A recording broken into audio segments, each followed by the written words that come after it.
Waalaikumsalam warahmatullahi Waalaikumsalam wabarakatuh. warahmatullahi wabarakatuh. Sini dah mau zuhur Bang Zuma.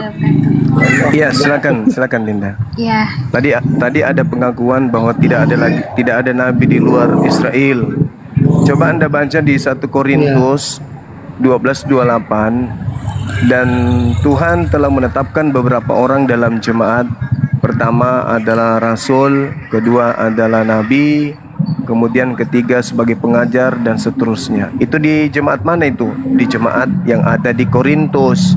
Kemudian kalau kita lihat di dalam Kisah Para Rasul 13, pada waktu itu di dalam jemaat Antioquia ada beberapa nabi dan pengajar, yaitu Barnabas, Simeon, Lukius, Menahem, dan juga ada Saulus. Nah, ini nabi-nabi di luar Yahudi nih, seperti Lukius atau siapa gitu. Naikin Pak Bombon naikin Pak Bombon, ada Pak Bombon itu. Jangan kalian Iya, naikkan. Itu adalah nabi-nabi di luar Yahudi, kata Paulus. naikin Pak Bombon. Tapi bukan di situ Bang poin Zuma. pengajar. Iya, silakan hostnya dinaikkan, moderator dinaikkan. Iya. Jadi kalau kita berbicara mengenai kebenaran hari ini, itu hanya ada Islam dan Kristen. Siapa di antara dua agama ini yang benar? Apakah Islam atau Kristen? Itu aja, tak ada lagi yang lain. Nah, sekarang kita lihat. Bang Zuma, Iya. biar adil naikin Pak Bombon. Silakan Pak Bombom, silakan. Minta bukan Bang permintaan itu, Pak maaf Bombom. izin Bang, bukan itu. Pak Bombom, saya kasih duit 1 miliar kalau berani naik di saat aku ada di koma. Main ceret kalian ntar kalau Pak Bombon naik. Pencret. Mana nggak berani naik? Kalian nggak berani naikin. Jadi kalau kita berbicara mengenai kebenaran itu hanya ada di Islam atau hanya ada di Kristen. Tak ada lagi di luar sana. Kalau Yahudi ini kan memang benar dalam tataran Bani Israel, benar pada masa Nabi Musa alaihissalam. Nah, sekarang kalau kita berbicara akhir zaman, Islam dan Kristen, kita lihat pola yang ada di agama Kristen ini. Pola yang ada dalam Kristen, Taurat itu adalah sampah, kan gitu ya. Sementara kalau dalam pandangan Islam, Taurat itu adalah cahaya yang menyelamatkan kaumnya Bani Israel. Nah, Paulus mengajarkan sebuah pengajaran. Kita lihat apa pengakuan Paulus di dalam Roma 7. Sebab aku tahu bahwa di dalam aku, yaitu di dalam aku sebagai manusia, tidak ada sesuatu yang baik. Jadi Paulus, pendiri agama Kristen, mengakui bahwa di dalam diri Paulus itu tidak ada sesuatu yang baik. Ini pendiri agama, saudara. Tetapi bukan hal berbuat apa yang baik. Sebab bukan apa yang aku kehendaki. Saya baca dulu satu ayat berapa? dari 18 sampai data nomor 25. Saya baca, lalu kemudian Anda tanggapi nanti. Sebab aku tahu bahwa di dalam aku, yaitu di dalam aku sebagai manusia, tidak ada sesuatu yang baik.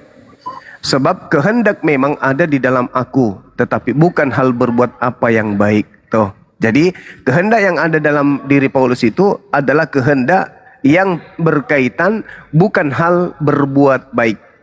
Sebab bukan apa yang aku kehendaki, yaitu yang baik yang aku perbuat, melainkan apa yang tidak aku kehendaki, yaitu yang jahat yang aku perbuat. Jadi apa yang dilakukan Paulus ini adalah yang jahat. Jadi jika aku berbuat apa yang tidak aku kehendaki, maka bukan lagi aku yang membuatnya, tetapi dosa yang diam di dalam aku. Demikianlah aku dapati hukum ini. Jika aku menghendaki berbuat yang baik, yang jahat itu ada padaku. Sebab di dalam batinku aku suka akan hukum Tuhan. Tetapi di dalam anggota-anggota tubuhku aku melihat hukum lain yang berjuang melawan hukum akal budiku dan membuat aku menjadi tawanan hukum dosa yang ada di dalam anggota-anggota tubuhku. Aku manusia celaka. Siapakah yang dapat melepaskan aku dari tubuh maut ini?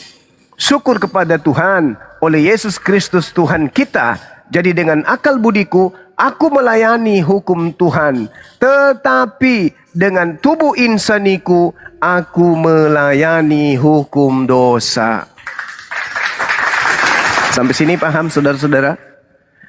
Tetapi dengan tubuh insaniku, tubuh jasmaniku, aku melayani hukum dosa.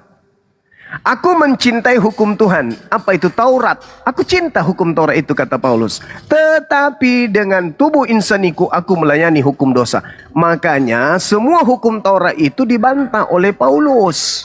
Kenapa dibantah? Karena Paulus sedang melayani hukum dosa yang ada pada dirinya. Jadi Kristen ini bukan dibimbing oleh Paulus menuju kepada hukum Tuhan, tetapi dibimbing oleh Paulus untuk melayani hukum dosa. Makanya babi boleh, semua yang diharamkan Tuhan boleh, semua yang dilarang Tuhan boleh dilanggar. Kenapa? Karena Paulus sedang melayani tubuhnya untuk melayani hukum dosa. Sekarang kalau berdasarkan hukum Tuhan, makan babi haram atau halal? Dosa atau tidak? Menurut hukum Tuhan dosa. Menurut Paulus dosa enggak? Tidak.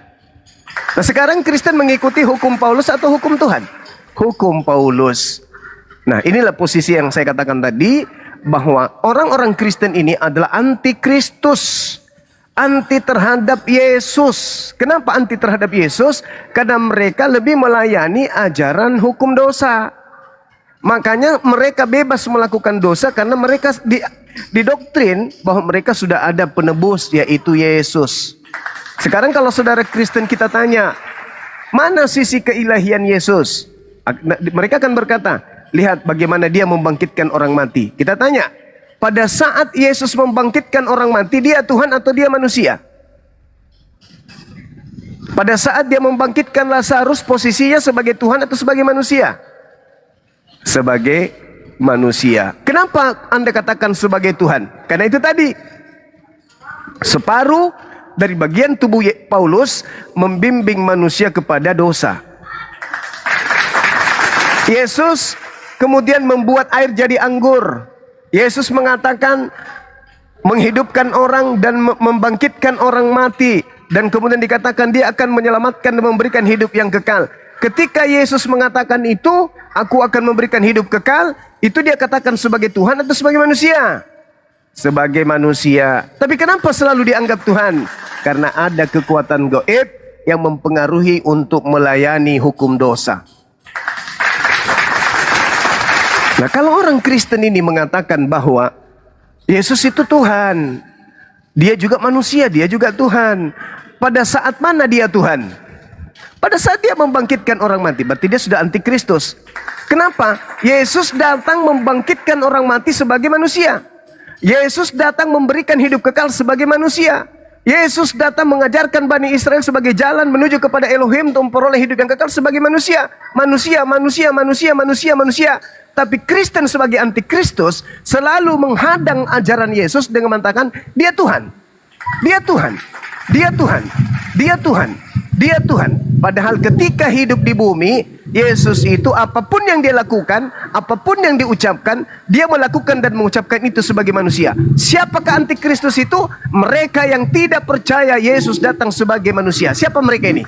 Kristen. Makanya di gereja mereka menuhankan Yesus karena mereka anti terhadap kemanusiaan Yesus.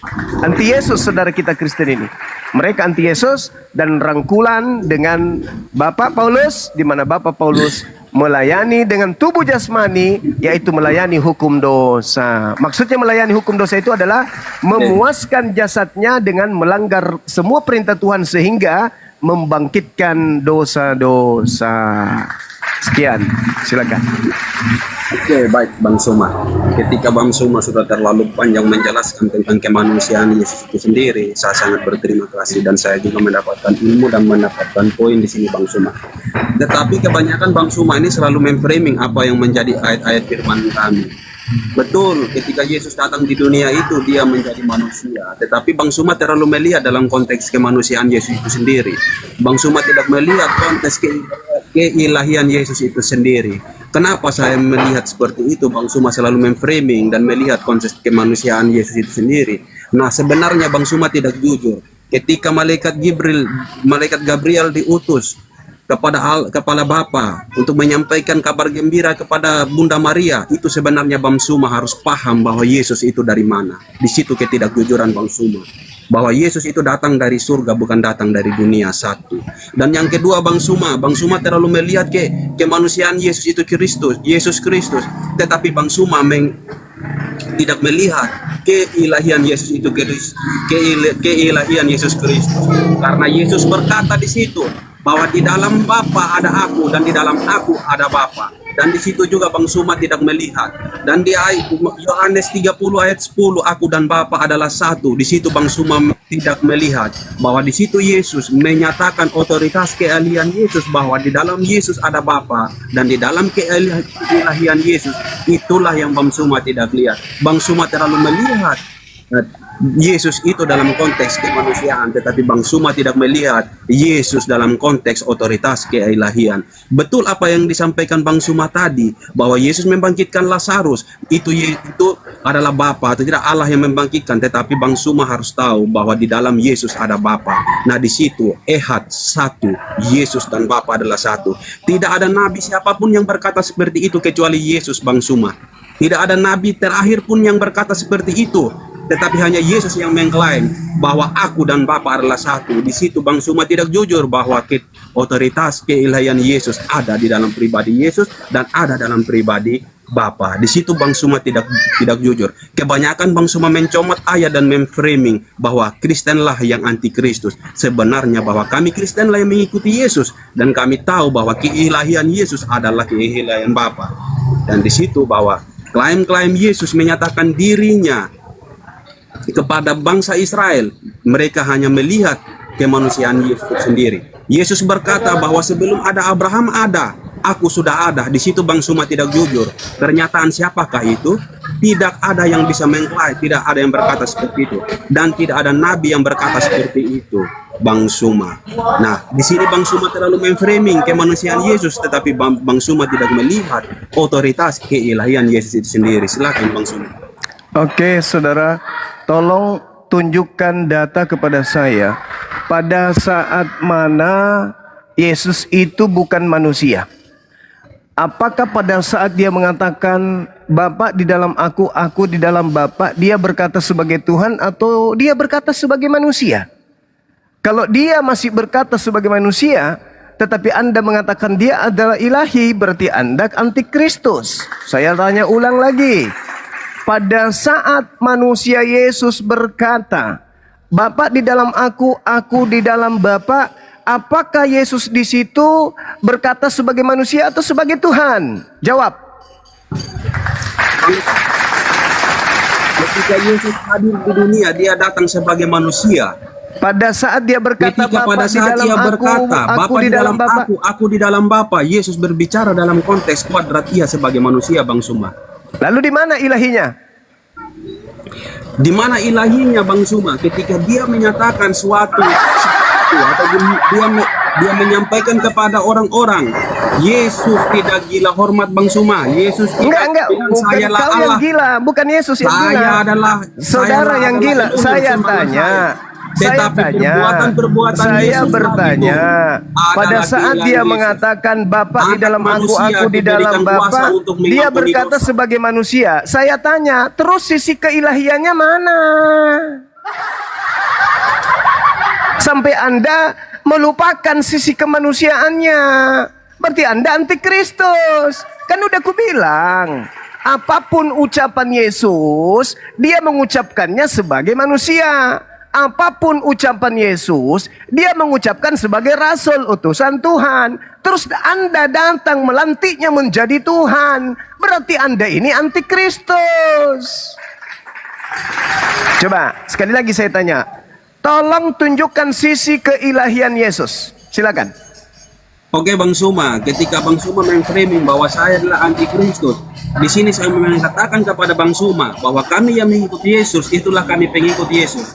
Siapa yang antikristus? Orang-orang yang tidak percaya kepada Yesus Kristus, itu yang dikatakan antikristus. Tolong tunjukkan kepada saya, kalau Anda tidak percaya Yesus itu manusia, dengan mengatakan dia adalah Tuhan itu sendiri, itu Anda sudah membantah Yesus itu mutlak manusia. Tapi ketika Anda mengatakan dia Tuhan, Anda anti terhadap Yesus. Anda sadar nggak tuh? Ketika Anda melantiknya menjadi Tuhan, berarti Anda sudah anti. Anda sudah memperlihatkan sifat anti Anda terhadap Yesus. Siapakah penyesat itu? Bukankah dia yang pergi ke seluruh dunia, yang tidak percaya, yang tidak menerima Yesus datang sebagai manusia? Tanda-tanda orang yang tidak menerima Yesus datang sebagai manusia adalah yang menuhankan Yesus. Berarti Anda menolak dia manusia. Karena Anda menuhankan dia, makanya Anda tolak dia sebagai manusia. Mulut Anda mengatakan dia manusia, tapi praktek iman dia Tuhan. Itulah bukti akurat kalau Anda antikristus. Makanya saya bertanya, tolong tunjukkan sisi keilahian Yesus sampai Anda membantah sisi kemanusiaannya. Silakan. Jadi begini Bang Suma, saya berbicara konteksnya, saya tidak membantah bahwa Yesus adalah manusia. Karena apa? Yesus lahir dari rahim Bunda Maria. Tetapi di situ Bang Suma tidak jujur ketika Allah itu mengutus malaikat Gabriel untuk menyampaikan kabar gembira bahwa engkau akan melahirkan anak dan beri nama dia Yesus Kristus. Anak dan Tuhan atau anak manusia? Yesus Kristus. Anak Tuhan atau anak manusia? Anak Tuhan atau anak manusia? Tidak jujur. Saya bahwa sudah jujur, malah saya bertanya, bahwa Yesus Kristus itu datang dari surga. Anak itu sebagai bapak atau anak itu sebagai manusia? Ketika malaikat Gabriel yang datang diutus oleh Allah menyampaikan kabar gembira kepada Bunda Maria tentang melahirkannya seorang bapak atau seorang anak. Seorang anak. Seorang anak berarti dia bukan Tuhan. Di situ sebenarnya Bang Yuma harus keilahian. tahu bahwa Yesus datang itu dari surga, bukan datang dari dunia. Datang karena dari langit, Allah itu bukan sendiri, dari surga. Bapa itu sendiri Datang dari langit. mengutus malaikat Gabriel. Iya, Malaikat Gabriel tahu, ngerti, menyampaikan paham kabar gembira, Bang Suma. saya paham. Jangan celoteh kosong. Sekarang sisi keilahian Yesus yang Anda buat sebagai bahan untuk menolak sisi kemanusiaannya apa? Mana coba? Saya sudah bilang Bang Suma, di sini saya tidak bicara tentang menolak atau menerima. Anda menolaknya karena Anda melantiknya menjadi Tuhan. Dalam sisi kemanusiaannya Yesus, karena berarti dia Anda lahir dari antikristus. Anda antikristus. Bahwa dia adalah manusia. Anda antikristus. Tetapi Allah itu. Coba tunjukkan di mana dalilnya Bapak berfirman kepada Gabriel kalau Bapa akan turun ke bumi menjadi anak. Di mana itu? Di mana dalilnya Bapa turun ke bumi mengosongkan dirinya menjadi anak? Itu tertulis di mana? Ayo. Nah, sebenarnya saya tidak perlu lagi berbicara tentang dalil kepada Bang Suma. Bang Suma sudah tahu semua berarti dalil di situ. Anda jelas Anda adalah di situ Bang Suma tidak jujur. Di situ Bang Suma tidak jujur bahwa Yesus itu adalah datangnya dari surga. Kenapa saya bilang Yesus datangnya dari surga? Karena ia diutus langsung oleh Allah. Saudara, yang datang dari surga itu otomatis Tuhan enggak? Yang datang dari surga itu otomatis Tuhan gitu? Tanpa menggunakan akal, gitu. Saking rendahnya Bible Anda sampai Anda harus mengakal-akalinya gitu. Di mana bahwa yang dari surga itu pasti Tuhan? 1 Korintus 15:48. Makhluk surga. Jelas-jelas. Makhluk surga sama seperti Yesus yang berasal dari surga. Ada berapa makhluk yang berasal dari surga selain Yesus? Ada berapa? Di situ 1 Korintus 15 khusus disampaikan oleh malaikat Gabriel. 1 Korintus 15 nomor 48. Makhluk surgawi sama seperti Yesus yang datang dari surga. Ada berapa makhluk yang datang dari surga yang sama seperti Yesus? Mereka Tuhan semua gitu?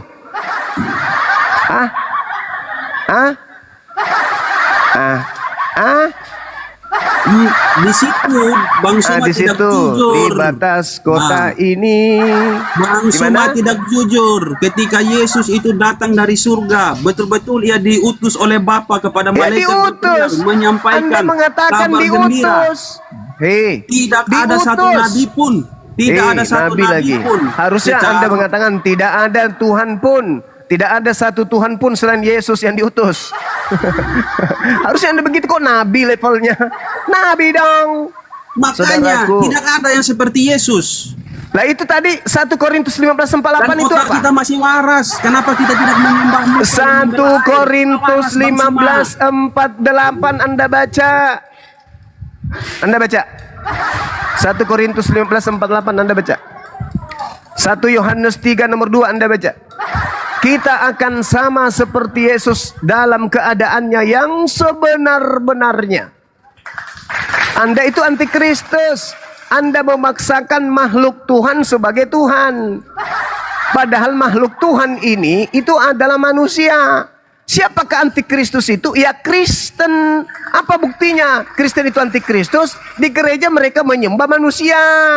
Kenapa mereka menyembah manusia? Karena mereka menolak kemanusiaannya. Mereka mengatakan ketuhanannya. Padahal begitu ditanya, mana sisi ketuhanannya? Nggak ada. Ternyata sisi ketuhanannya, dia dilahirkan manusia karena dia berasal dari surga. Anda lupa 1 Korintus 15:48, makhluk surgawi sama seperti Yesus yang berasal dari surgawi. Ada berapa makhluk yang berasal dari surga? Banyak. Mana dalilnya? 1 Korintus 15:48. Antikristus kalau berbicara memang jauh dari isi Bibelnya. Kenapa? Karena antikristus itu lebih pintar daripada Bibel. Bibel kalah pintar. Bibelnya hanya mengatakan makhluk-makhluk surgawi sama seperti Yesus yang datang dari surga. Itu Bibel. Tapi karena Bibel ini masih perlu diajarkan, maka Kristen tampil untuk mengupdate pengetahuan Bibel. Harusnya Bibel ini mengikuti ente, saudaraku Yosi. Lembaga Bibel Indonesia harus merubah kemudian 1 Korintus 15:48 ini. Karena ternyata Paulus kalah pintar daripada Yosi. Yosi lebih pintar. 1 Korintus ketinggalan zaman. Kamu Suma. 1 Korintus mengatakan makhluk-makhluk surgawi sama seperti Yesus. Makhluk surgawi yang dia katakan di situ bahwa mereka tidak punya kuasa seperti makhluk surgawi, yaitu Yesus Kristus yang punya kuasa. Orang manusia diberi kuasa untuk mengampuni dosa. Bang Suma. Siapa anak manusia yang diberi kuasa, Bang Suma? Hancur anak manusia. Sebagai anak manusia dia manusia enggak? Untuk mengampuni dosa, Bang Suma. Itu keilahian Yesus Kristus. Ketika dia mengatakan tidak ada nabi yang bisa mengklaim. Ketika saudara mengatakan tidak ada nabi, berarti dia nabi. Ketika saudara mengatakan tidak ada manusia, berarti dia manusia. Ketika Anda mengatakan tidak ada utusan, berarti dia utusan. Harusnya Anda berkata tidak ada Tuhan yang turun ke bumi, netek sama wanita dewasa. Itu baru paten. Karena hanya Tuhan Anda yang mengalami itu. Kalau nabi-nabi mengalami. Kalau Tuhan tidak mengalami. Harusnya Anda mengatakan satu-satunya Tuhan yang turun ke bumi dibunuh makhluknya hanya Tuhanmu. Gitu baru betul. Makanya saya bilang kenapa Bang Suma adalah antikristus, karena Bang Suma tidak percaya kepada Yesus Kristus satu. Dan yang kedua, Bang Suma sudah membatasi kuasa Bapa itu sendiri. Nenekmu kiper. Pertanyaan saya kepada saudara. Pertanyaan saya kepada saudara. Hidup kekal itu, antikristus itu percaya Yesus utusan Tuhan atau percaya Yesus Tuhan? Jawab. Antikristus. Antikristus percaya Yesus itu Tuhan atau percaya Yesus itu manusia? Jawab. Antikristusnya, coba. Antikristus itu yang tidak percaya Yesus Kristus, yaitu Bang Suma. Oke, saya kasih dalil. Yohanes 17 nomor 8. Segala firman yang engkau berikan kepadaku telah aku sampaikan kepada mereka. Mereka muridku telah percaya. Dan mereka percaya bahwa aku adalah rasul utusan Bapa. Berarti murid-murid Yesus antikristus, gitu? Murid-murid Yesus antikristus? Hah? Ada kesaksianku yang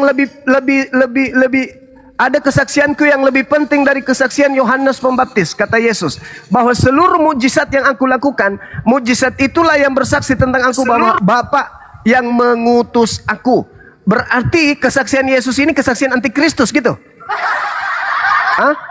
Semua mujizat, semua perkataan, semua tanda yang aku lakukan, tanda-tanda itulah, pekerjaan itulah yang bersaksi bahwa Bapa yang mengutus aku. Yesus bersaksi dirinya adalah utusan.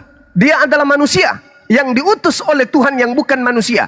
Apakah Yesus bersaksi kalau dirinya antikristus? Hah? Sedangkan kamu berbicara Yesus itu Tuhan, Yesus itu Tuhan, Yesus itu Tuhan. Kamulah antikristusnya. Karena yang disebut antikristus adalah mereka yang pergi ke seluruh dunia yang tidak mengaku Yesus datang sebagai manusia. Itu antikristus. Oh, kami mengaku Yesus datang sebagai manusia. Bullshit. Itu cara penipuan setan.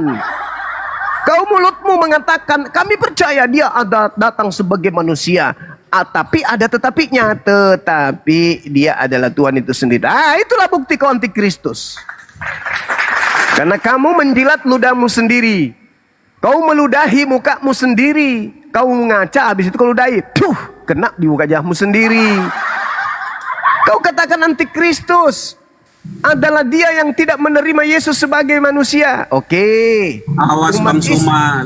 Umat Islam sampai kapanpun, umat Islam sampai kapanpun, Yesus tetap manusia, tidak pernah berubah menjadi hantu, apalagi Tuhan. Nah sekarang saya balik kepada saudara Yosi. Saudara Yosi yang aku cintai, yang aku sayangi, yang aku kasihi. Aku tanya samamu, tolong tunjukkan sisi yang bukan kemanusiaan yang ada pada diri Yesus. Ketika dia di bumi, dia manusia. Posisi Yesus berada di manakah? Di bulan, di Mars, Jupiter, sampai dia bisa Tuhan. Silakan. Kalau di bumi, selama 33 tahun, dia manusia. Sesakti apapun dia, ucapannya setinggi apapun Yesus, tetap manusia. Tidak bisa Anda bongkar itu, tidak bisa Anda bantai itu. Sekarang yang menghantarkan Anda, menghilangkan sisi kemanusiaannya itu pada saat Yesus di mana?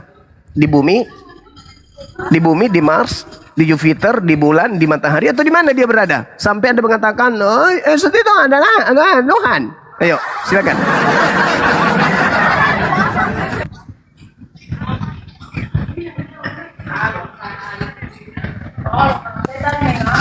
Oke, terima kasih gurundaku yang terbaik Bang Suma yang sangat pintar di dunia ini. Ketika Iya, Bang Suma sama-sama. Mana sih Yesus saat ini? Nah, ketika Yesus turun di dunia 2000 tahun yang lalu, itulah kami percaya bahwa Yesus Kristus adalah Tuhan, dan kami percaya Yesus mati dan bangkit pada hari yang ketiga naik di surga. Tidak bisa membantah iman kepercayaan kami bahwa Yesus berarti Anda adalah antikristus. Mati sekalian pun Bang Suma, tetapi Yesus Kristus adalah Tuhan. Oke, antikristus sudah selesai. Terima kasih, Anda sudah jujur. Antikristus udah kubuktikan, bukan teman-teman? Saudaraku Kristen yang masih bisa sehat, kita sudah buktikan bahwa iman Kristen itu adalah iman antikristus. Itu udah jelas tuh, udah selesai. Saudara Yosi, Anda rehat, Anda istirahat, Anda renungkan, Anda adalah antikristus. Sekarang mungkin ada saudara Zeus atau ada Dinda Ardiansa mau sampaikan. Silakan Dinda. Assalamualaikum warahmatullahi wabarakatuh. Silakan. Waalaikumsalam warahmatullahi wabarakatuh. Assalamualaikum Guru Unda semua. Assalamualaikum teman-teman. Waalaikumsalam warahmatullahi wabarakatuh. Iya Dinda, lanjut. Ya lanjut Guru Unda, saya nyimak dulu Guru Unda. Afwan. Dinda Ardiansa, aku titip surat Roma 7 ya Dek, pelajari itu ya. Roma 7 ayat berapa Guru Unda? Dari 18 sampai 25 itu dipelajari. Siap, atau dari Abangku. 13 satu perikop. Tapi singkatnya, kita ini orang yang berakal, cukup data 18 sampai data 25 itu kita sudah bisa melumpuhkan ajaran yang dari barat ini. Kalau mereka ini adalah agama yang berdiri di atas hukum dosa. Roma 7 ayat nomor 18 sampai nomor 25. 18 25. Oke, saya catat dulu Guru Unda ya. Ya. Oke, terima kasih ya. Gundaku Bang Lanjut Suma. Guru Unda. Terima kasih ya. Iya, saudaraku Yosi antikristus. Hati-hati di jalan.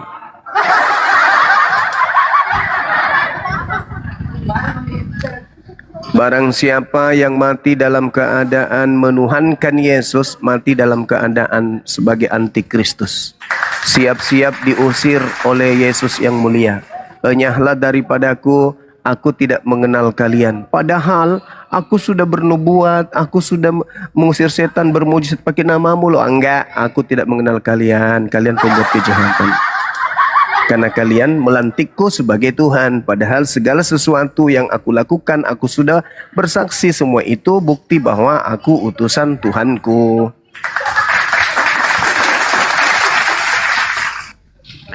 Jadi kalau ada agama mensyaratkan untuk menjadi Tuhan kudu jadi manusia, lalu mati, bangkit dari kubur, baru jadi Tuhan, itu ajaran irrasional yang tidak bisa diterima oleh akal. Makanya sekali lagi saya katakan, Al-Quran itu lebih cerdas dari manusia. Makanya Al-Quran menundukkan manusia. Tidak bisa manusia menundukkan Al-Quran, tidak bisa. Al-Quran yang harus menundukkan manusia. Manusia sepintar, manusia sehebat apapun, ilmunya harus tunduk di depan Al-Quranul Karim. Berbeda dengan Bible. Semakin orang itu semakin pintar menggurui Bible-nya. Semakin orang itu blow on, semakin hebat mengajarkan Bible-nya. Kalau orang yang pernah belajar Bible itu diam-diam baik, tidak mau turun berdebat. Kenapa? Karena dia sadar kalau dirinya lebih pintar dari Bible. Dia sadar kalau dia berbicara lebih pintar dari isi Bible, lebih mengerti. Ya, lebih mengerti kalau dia berbicara daripada baca Bible. Makanya satu-satunya kitab yang dikitabkan oleh agama lain yang tidak dijadikan sebagai rujukan dalam pengajaran setiap saat seperti Al-Quran, dari bayi diajarkan huruf-huruf, pengenalan original teks Al-Quran, begitu besar dikaji Al-Quran sampai dihafalkan. Itu karena kenapa? Karena Al-Quran itu ilmu tertinggi. Tidak ada ilmu di bumi ini yang bisa mengalahkan Al-Quran. Maka Al-Quran percaya diri. Kenapa masjid itu menggunakan toah? Di mana-mana menggunakan toah. Karena Al-Quran adalah ilmu Tuhan pencipta langit dan bumi yang jauh lebih tinggi di atas seluruh bahasa di bumi ini. Yang jauh lebih tinggi di atas seluruh ilmu yang ada di atas muka bumi ini. Dan kenapa kemudian Bible mereka tidak dibacakan menggunakan toa? Karena akan banyak orang tersenyum ketika mendengarnya. Kenapa? Karena orang atau manusia lebih pintar daripada coretan yang ada di situ, yang muncul di situ. Maka masuk akal tidak? Normal apapun agama kita, dikatakan ada Tuhan ke bumi, netek kepada manusia. Masuk akal tidak? Tidak masuk akal. Kenapa tidak masuk akal? Dulu zaman Romawi berjaya, zaman Yunani berjaya, zaman Mesir kuno berjaya, India berjaya. Dewa turun ke bumi, isap susu manusia itu biasa. Dulu. Bahkan orang bangga dulu. Kalau ada orang-orang yang sakti, bisa angkat batu, bisa makan Indomie satu bungkus sekali makan, satu dos. Itu akan orang percaya dulu. Ah, ini anak dewa pasti. Ini anak dewa ini. Ini anak dewa. Makanya banyak penyembahan kepada manusia. Karena mereka menganggap orang yang diberi mukjizat ini dewa ini. Paulus ketika datang ke Paulus ketika datang ke Athena, begitu juga ketika dia ke Roma, dia dilantik jadi dewa Hermes. Karena memang kebiasaan orang-orang terdahulu, kalau ada orang sakti, dia katakan ini titisan dewa. Ini anak dewa pastinya. Tapi apakah masih bisa diterima oleh ilmu pengetahuan yang seperti itu? Enggak bisa lagi. Kalau zaman sekarang ada orang kayak begitu, dibilangnya pesulap. Bukan Tuhan, tapi pesulap. Nah itu dipertahankan. Di sebuah kitab itu dipertahankan. Berbahagialah tetek yang engkau isap. Lalu di zaman modern sekarang ini kita didoktrin yang ngisap tetek di situ Tuhan loh yang turun ke bumi. Apa enggak jadi lawak-lawakan bagi orang berakal? Nah itu tertulis di mana? Di sebuah buku. Buku itu apa? Dianggap kitab. Kitab yang mana maksudnya? Kitab suci. Dianggap sebagai apa? Firman Tuhan. Firman Tuhan kok rendah begitu? Berarti Tuhan ini tidak pintar dari manusia. Sedangkan yang disebut firman Tuhan, kedudukannya harus jauh lebih di atas daripada perkataan manusia, sehebat apapun manusia itu. Kalau perkataan Tuhan lebih rendah daripada profesor, maka profesor tidak lagi sembah Tuhan. Kenapa? Profesor lebih pintar daripada Tuhan. Ngapain profesor sembah Tuhan? Oh, ilmu Tuhan lebih rendah daripada profesor. Tapi kalau masih ada profesor yang menjalankan kemudian sumber daya manusia yang ada pada dirinya dengan keilmuannya, tetapi dia masih sujud menyembah kepada pencipta langit dan bumi, berarti profesor itu mengakui bahwa aku dengan ilmuku, dengan kemampuanku, daya cipta dan karya yang aku punya tidak mampu melawan kehebatan kalamullah yang muncul di kitabku. Maka siapapun aku, profesor dari bidang ilmu apapun aku, ilmuku masih cetek dibandingkan Tuhanku yang tertulis di dalam kitabku. Berani nggak profesor-profesor yang beragama Kristen mengucapkan itu? Sehebat apapun aku menemukan pesawat, menemukan helikopter, menemukan komputer, ilmuku tinggi, tetapi ilmu Tuhanku di dalam Bible jauh lebih tinggi. Berarti profesor itu udah mulai gila tuh. Bagaimana mungkin seorang profesor mengatakan bahwa firman Tuhanku itu lebih tinggi daripada ilmuku, sementara dia tahu matahari belum diciptakan sudah ada siang dan malam. Berarti orang itu sudah mulai menggunakan akal bulusnya, tidak menggunakan ilmu yang ada di kepalanya. Gak mungkin seorang profesor Islam ketika dia mengkaji sebuah keilmuan, disiplin ilmu apapun itu, kembali kepada Quran, mereka akan geleng-geleng kepala, mereka akan takjub dan akan mengatakan, subhanallah, maha benar engkau ya Allah, maha benar atas segala firman-Mu.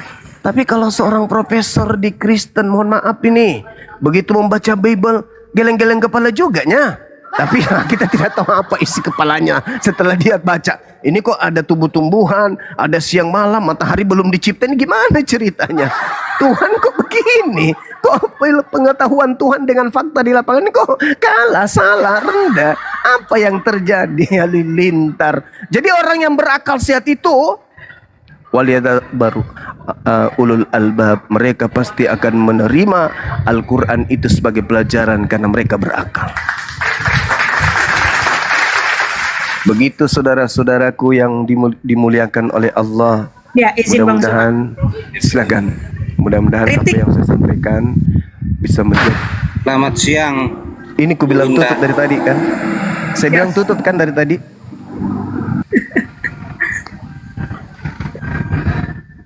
Tutup, tarik pintunya.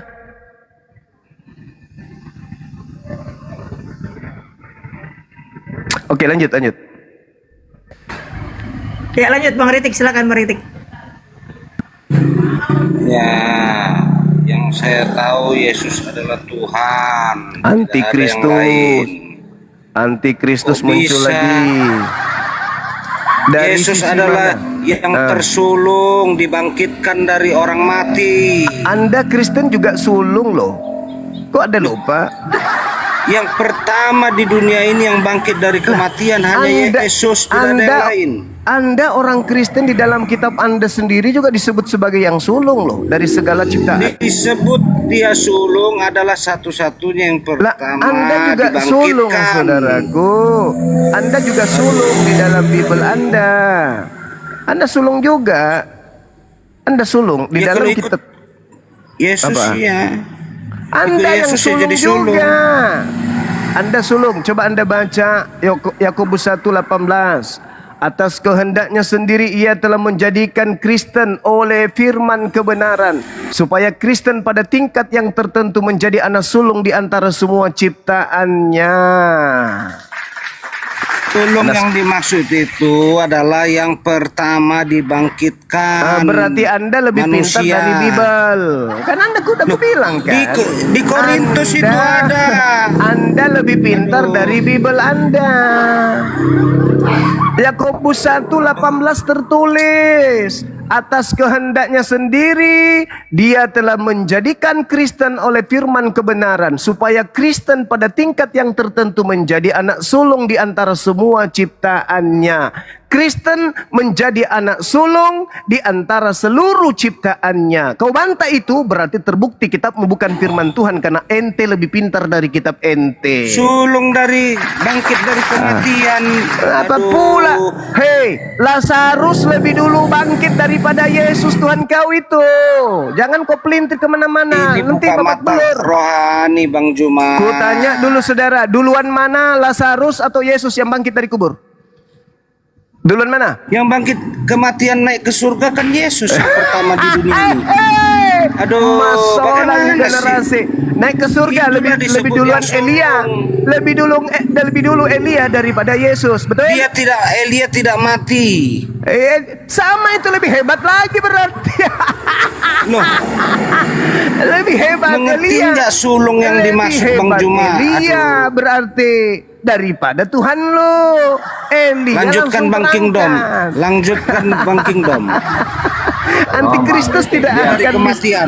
tidak akan bisa lolos. Antikristus ini nggak akan pernah bisa lolos. Ya, saya hadapi si Suma ini. Oke, Suma. Mana? Pertemuan yang ke-14 nih, Bro. Ke-27 abangku. Abang lupa menghitung. Gimana? Saya berharap Anda nggak suka mute dan nggak suka kick ya. Iya, yang penting Anda jangan antikristusnya terlalu kenceng kali. Tutup pintunya sayang. Jadi, kalau terbuka. Yang antikris itu adalah orang yang tidak percaya Yesus itu adalah Tuhan, itu adalah antikris. Di mana dalilnya itu? Coba saya pingin tahu. Si mana? Silakan. Oke, saya tanya Anda percaya nggak Yesus Jangan itu bertanya adalah dulu, jangan Tuhan dan bertanya. Juru Selamat? Jangan bertanya Enggak. dulu. Kalau Ya, tidak ada di oke. dalam Bible Anda secara utuh, berarti Bible Anda tidak layak dijadikan firman Tuhan karena Anda lebih pintar daripada Bible Anda. Di mana dalilnya antikristus itu adalah yang tidak percaya Yesus Tuhan? Silakan. Jadi menurut Anda, namanya firman Tuhan itu apa, Bro? Coba kita persempit dulu. Kita persempit dulu. Menurut Anda, namanya firman Tuhan itu apa, Bro? Pemodalnya Kalau ilmu masih Yang namanya nihil, salah, yang namanya mending firman Tuhan itu Anda apa itu? ke pasar beli kemangi, halusin, campur kapur siri, baluri, si uco, Anda urut uco aja. Jangan tampil bikin malu saudara kami yang Kristen yang masih mau belajar. Jangan. Masih banyak saudara saya Kristen yang mau cerdas, yang mau pintar, yang mau belajar, yang ingin kemudian mengerti isi Bible-nya karena selama ini mereka dibatasi oleh pendeta pastor. Masih banyak saudara-saudara kami yang ingin belajar, yang sudah ragu terhadap Bible-nya, yang sudah ragu terhadap keyakinannya. Izinkan mereka untuk menikmati kebenaran itu alon-alon, step by step, pelan-pelan. Jangan lantas Anda patahkan semangat mereka belajar dengan Anda memelintir semua data yang ada di Bible saudara. Saya berkata kepada Kenapa, saudara, Pak Diki? tolong Takut ya? tunjukkan di mana dalilnya antikristus itu adalah mereka yang tidak percaya Yesus itu adalah Tuhan. Silakan.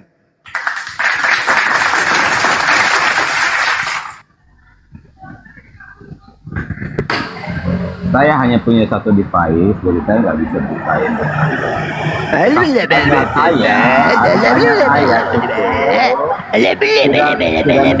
Modal bukan Penyesat yang omong kosong, tidak punya ilmu selain hanya kulup doang. Modal kulup bertua yang sudah tumbuh karang di dalamnya. Ini berbicara mengenai keyakinan harus berdalil. Harus berdalil. Jangan karena kalian lebih pintar dari isi Bible kalian, kalian tidak mendasari ucapan kalian itu dengan isi Bible. Jangan.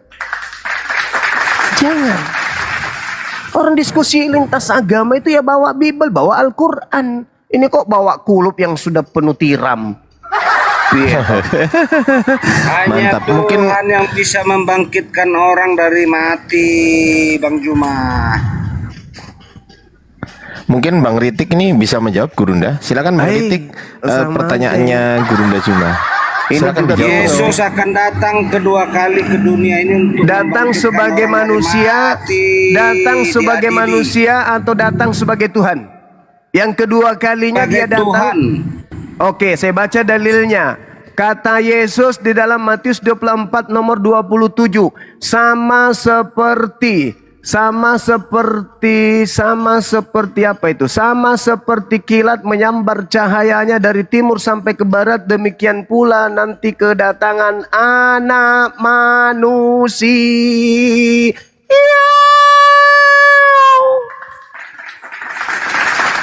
Yang datang Tuhan atau anak manusia? Woi, Antikristus. Tuhan. Antikristus. Tuhan. Ketahuan kan? Loh, bagaimana anak manusia bisa membangkitkan orang dari kematian? Saya ulang dari lagi kubur? pengakuan Yesus sendiri. Ketika ia datang kedua kalinya nanti, ia nampak di tengah langit anak manusia atau Tuhan? Bagaimana cara anak manusia membangkitkan? Itu urusan lo, itu urusan lo. Itu urusan lo. Tuhan Nih teman-teman itu. sekalian, mute dulu. Ini bukti kalau kitab mereka bukan firman Tuhan. Kenapa?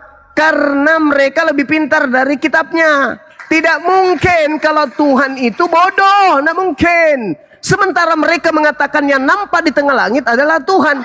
Dalilnya jelas, engkau akan melihat anak manusia di tengah langit. Dan seluruh manusia akan melihatnya, seluruh manusia akan meratap. Anak manusia akan menampakkan diri di tengah langit. Tetapi antikristus yang lebih pintar dari Bible ini mengatakan bahwa yang nampak di tengah langit adalah Tuhan. Itulah bukti bahwa kitabnya bukan firman Tuhan, sekaligus bukti bahwa mereka adalah antikristus. Baca dalil, bos. Baca dalil. Matius 24 nomor 27, nomor 29, nomor 30. Anak manusia, anak manusia, anak manusia. Kata malaikat di dalam Kisah Para Rasul 1 nomor 11, apa yang kau lihat anak manusia terangkat ke langit, anak manusia akan turun kedua kalinya sama seperti engkau melihat dia terangkat ke langit. Anak manusia, anak manusia, anak manusia. Kata Yesus, anak manusia akan datang untuk menghakimi. Anak manusia, anak manusia, anak manusia. Ayo, ayo, woi, antikristus, woi, antikristus. 2000 tahun kalian sebagai antikristus. 2000 tahun kalian sebagai antikristus. Kapan kalian mau sadar, saudara-saudaraku? Aku menyayangi kalian, aku mencintai, menyayangi kalian. Sampai saya harus di sini, ya, di sini menemani kalian. Di saat anak-anak saya butuh liburan, di saat keluarga saya butuh saya, aku di sini karena saya cinta dan sayang kepada kalian. Saya takut selepas dari sini 5 menit kemudian Tuhan mencabut nyawa kalian dalam keadaan antikristus. Takut saya. Saya merasa zalim kalau saya tidak memberitakan kebenaran ini. Kata Yesus di dalam kitabmu, ketika ia datang, dia akan memuliakan aku. Aku mengajak kalian untuk memuliakan beliau. Jangan menghinakan, jangan mengikuti ajaran Roma 7. Dinda Ardiansa, Roma 7, 18 sampai nomor 25, itulah bukti kekelaman, kekelaparan,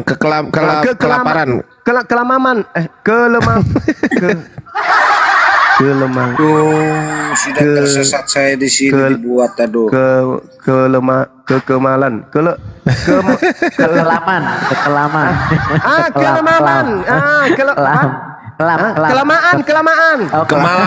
kemalaman.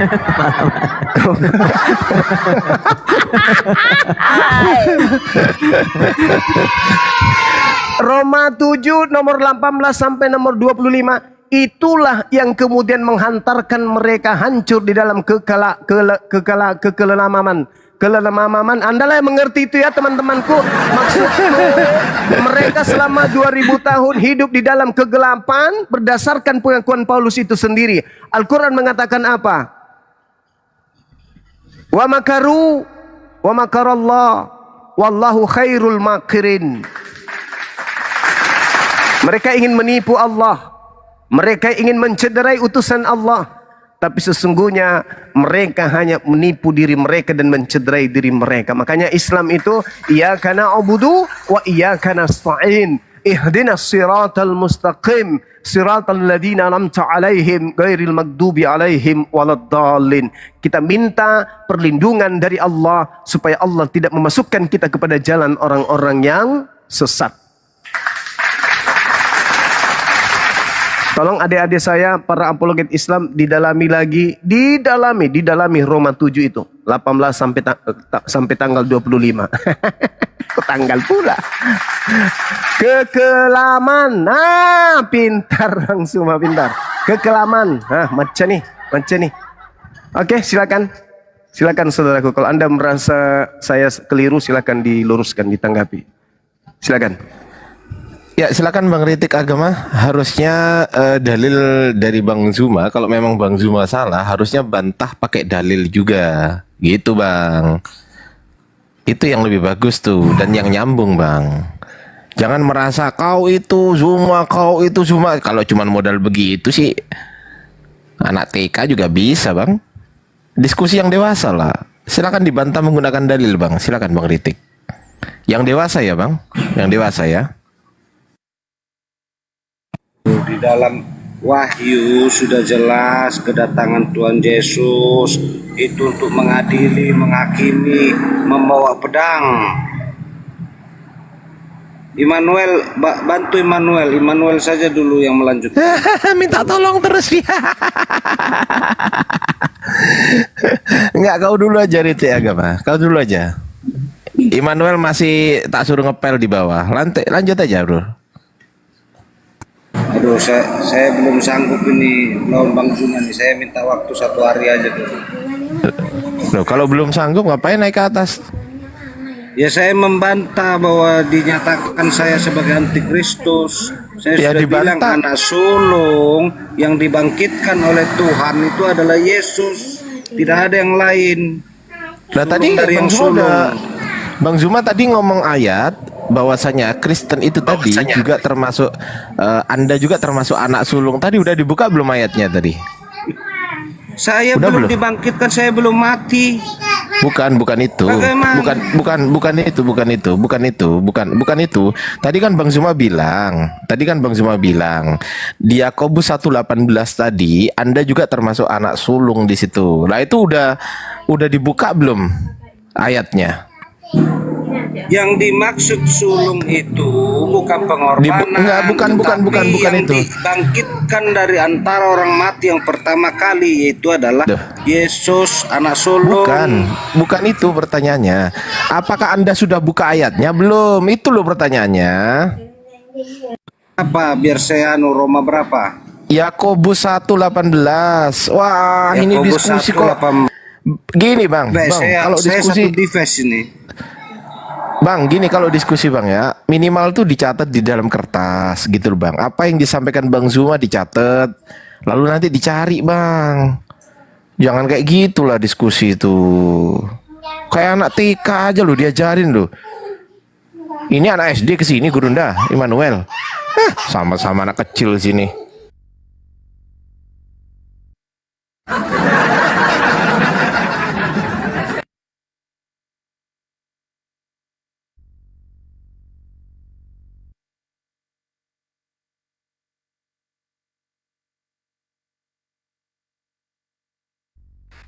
Ya, sembari nunggu teman-teman dibantu tap-tap layar. Sudah saya baca.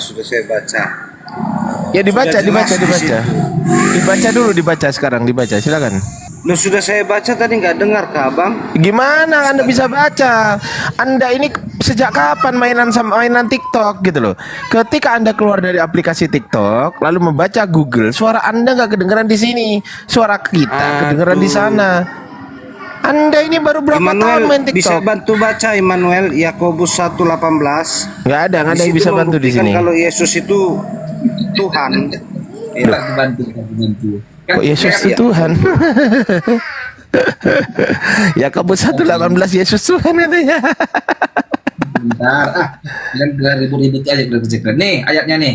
atas kehendaknya sendiri, ia telah menjadikan kita oleh firman kebenaran, supaya kita pada tingkat yang tertentu menjadi anak sulung di antara semua ciptaannya. Siapa kita itu? Siapa kita?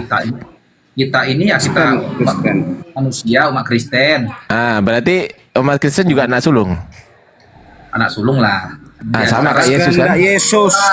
Sama kan kayak Yesus kan? Sebentar, beda. Lanjut Gurunda. Gurunda.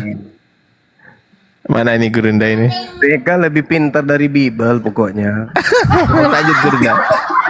Mereka yang menggurui Bible. Jadi kau lebih paham kitab kami. Sekarang saya tanya, kitabmu itu tafsir atau bukan sih? Ada, kitab kami ditafsir. Nah, terus kalau kitab Anda ditafsir, itu kan sudah sangat jelas. Kalian adalah sulung dari semua ciptaan, betul? Kehendak Yesus. Kehendak Yesus. Kehendak Yesus lagi. Kehendak Yesus lagi. Benar enggak? Anak sulung, kami anak sulung, betul. Nah, Yesus sulung dari anak sulung itu kan kata kiasan itu.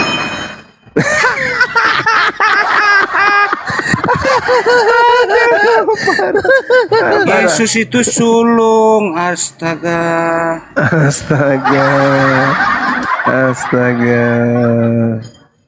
Jadi saudaraku, Kok bisa Gurunda? Dia kok kepikiran ya mengatakan kiasan ya Gurunda? Aku aja gak kepikiran. aduh kiasan. Memang hancurnya karena pegangan kalian itu ya bukan Anda lebih pintar dari Kiasan, dia. bukan kiasan. Apa? Bukan kiasan? Kalian nggak ngerti kekristenan? Kiasan, bukan kiasan. Ngerti Kristen itu berasal dari Roma 7. Ngerti. Kristen itu agama. Loh, Kristen itu agama Dari yang mana kau didirikan. pandai-pandaian memahami? Dari mana kau Sebab pandai-pandaian aku memahami? tahu bahwa di dalam Sebab aku aku, tahu. yaitu di dalam aku sebagai manusia tidak ada sesuatu yang baik. Sebab kehendak memang ada di dalam aku, tetapi bukan hal berbuat apa yang baik. Sebab bukan apa yang aku kehendaki yaitu yang baik yang aku perbuat, melainkan apa yang tidak aku kehendaki yaitu yang jahat yang aku perbuat. Jadi jika aku berbuat apa yang tidak aku kehendaki, maka bukan lagi aku yang memperbuatnya, tetapi dosa yang diam di dalam aku. Paham? Apa yang Paulus bentuk yaitu Kristen, itu adalah dosa yang ada di dalam aku. Makanya saudara, pergumulan lagi. Pergumulan antara roh, keinginan roh dan keinginan daging. Nah, sekarang yang Anda petik dari Paulus, keinginan daging atau bukan? Contoh, keinginan roh. Contoh, Kolose 2 nomor 16. Jangan lagi kamu mau diatur tentang makanan-makanan, tentang minuman-minuman, tentang hari raya dan seterusnya. Jangan. Kamu itu sudah bebas. Jangan lagi mau diatur. Itu menurut saudara keinginan jasmani apa keinginan rohani itu?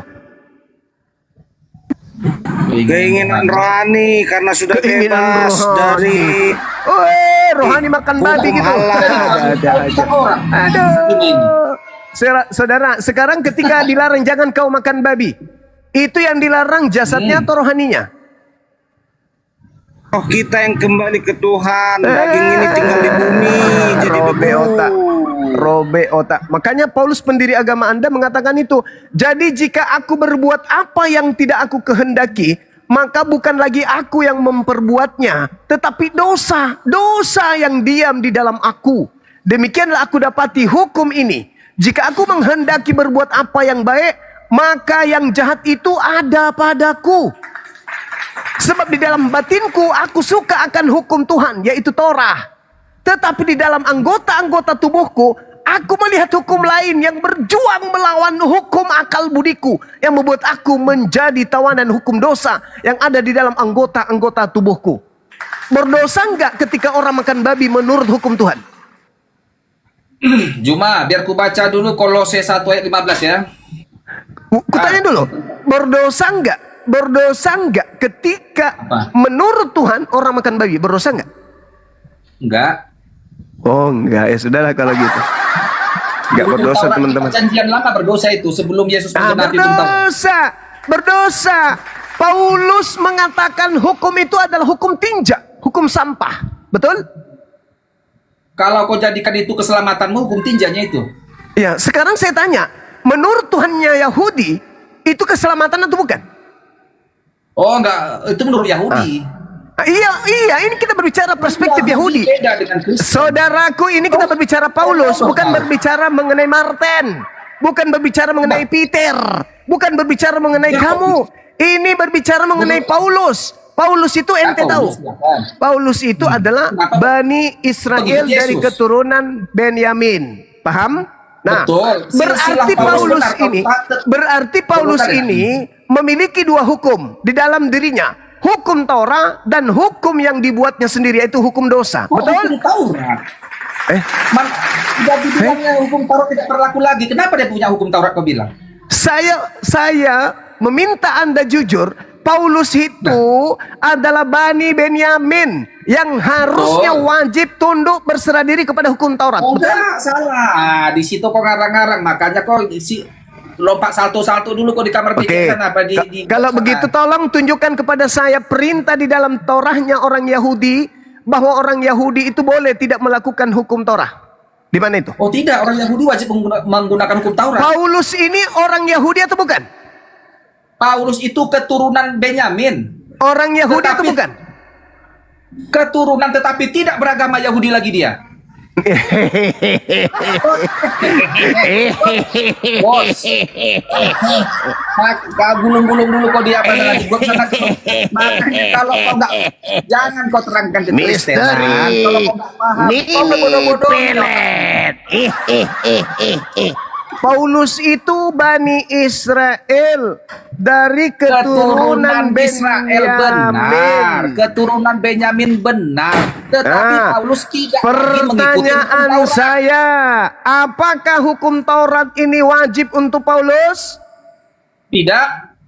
Dalilnya mana? Udah dibilang Paulus bahwa dengan kematian Yesus di kayu salib hukum Taurat Itulah dibatalkan. yang dimaksud pada diri Paulus, ada dua hukum. Hukum Tuhan dan hukum dosa.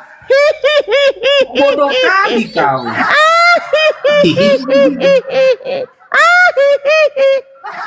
Itu yang dimaksud pada diri Paulus yang adalah Bani Israel ini dari keturunan Benyamin ini. Dengar, tolong tunjukkan data di dalam kitabnya Yahudi bahwa Taurat itu tidak berlaku bagi keturunan Benyamin. Silakan.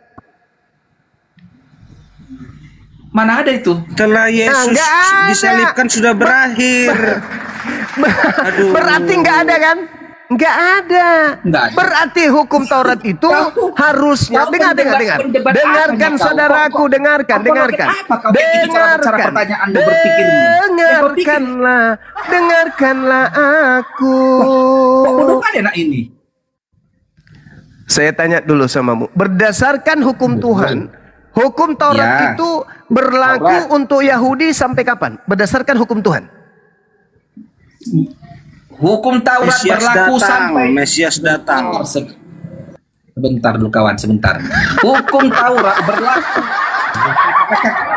sampai semua nabi. Sebentar dulu kawan. Di mana itu? Kata siapa? Kata siapa itu? Kata siapa? Saya bisa baca di Kata mana? Di Yesus. Torah mana? Kata Yesus.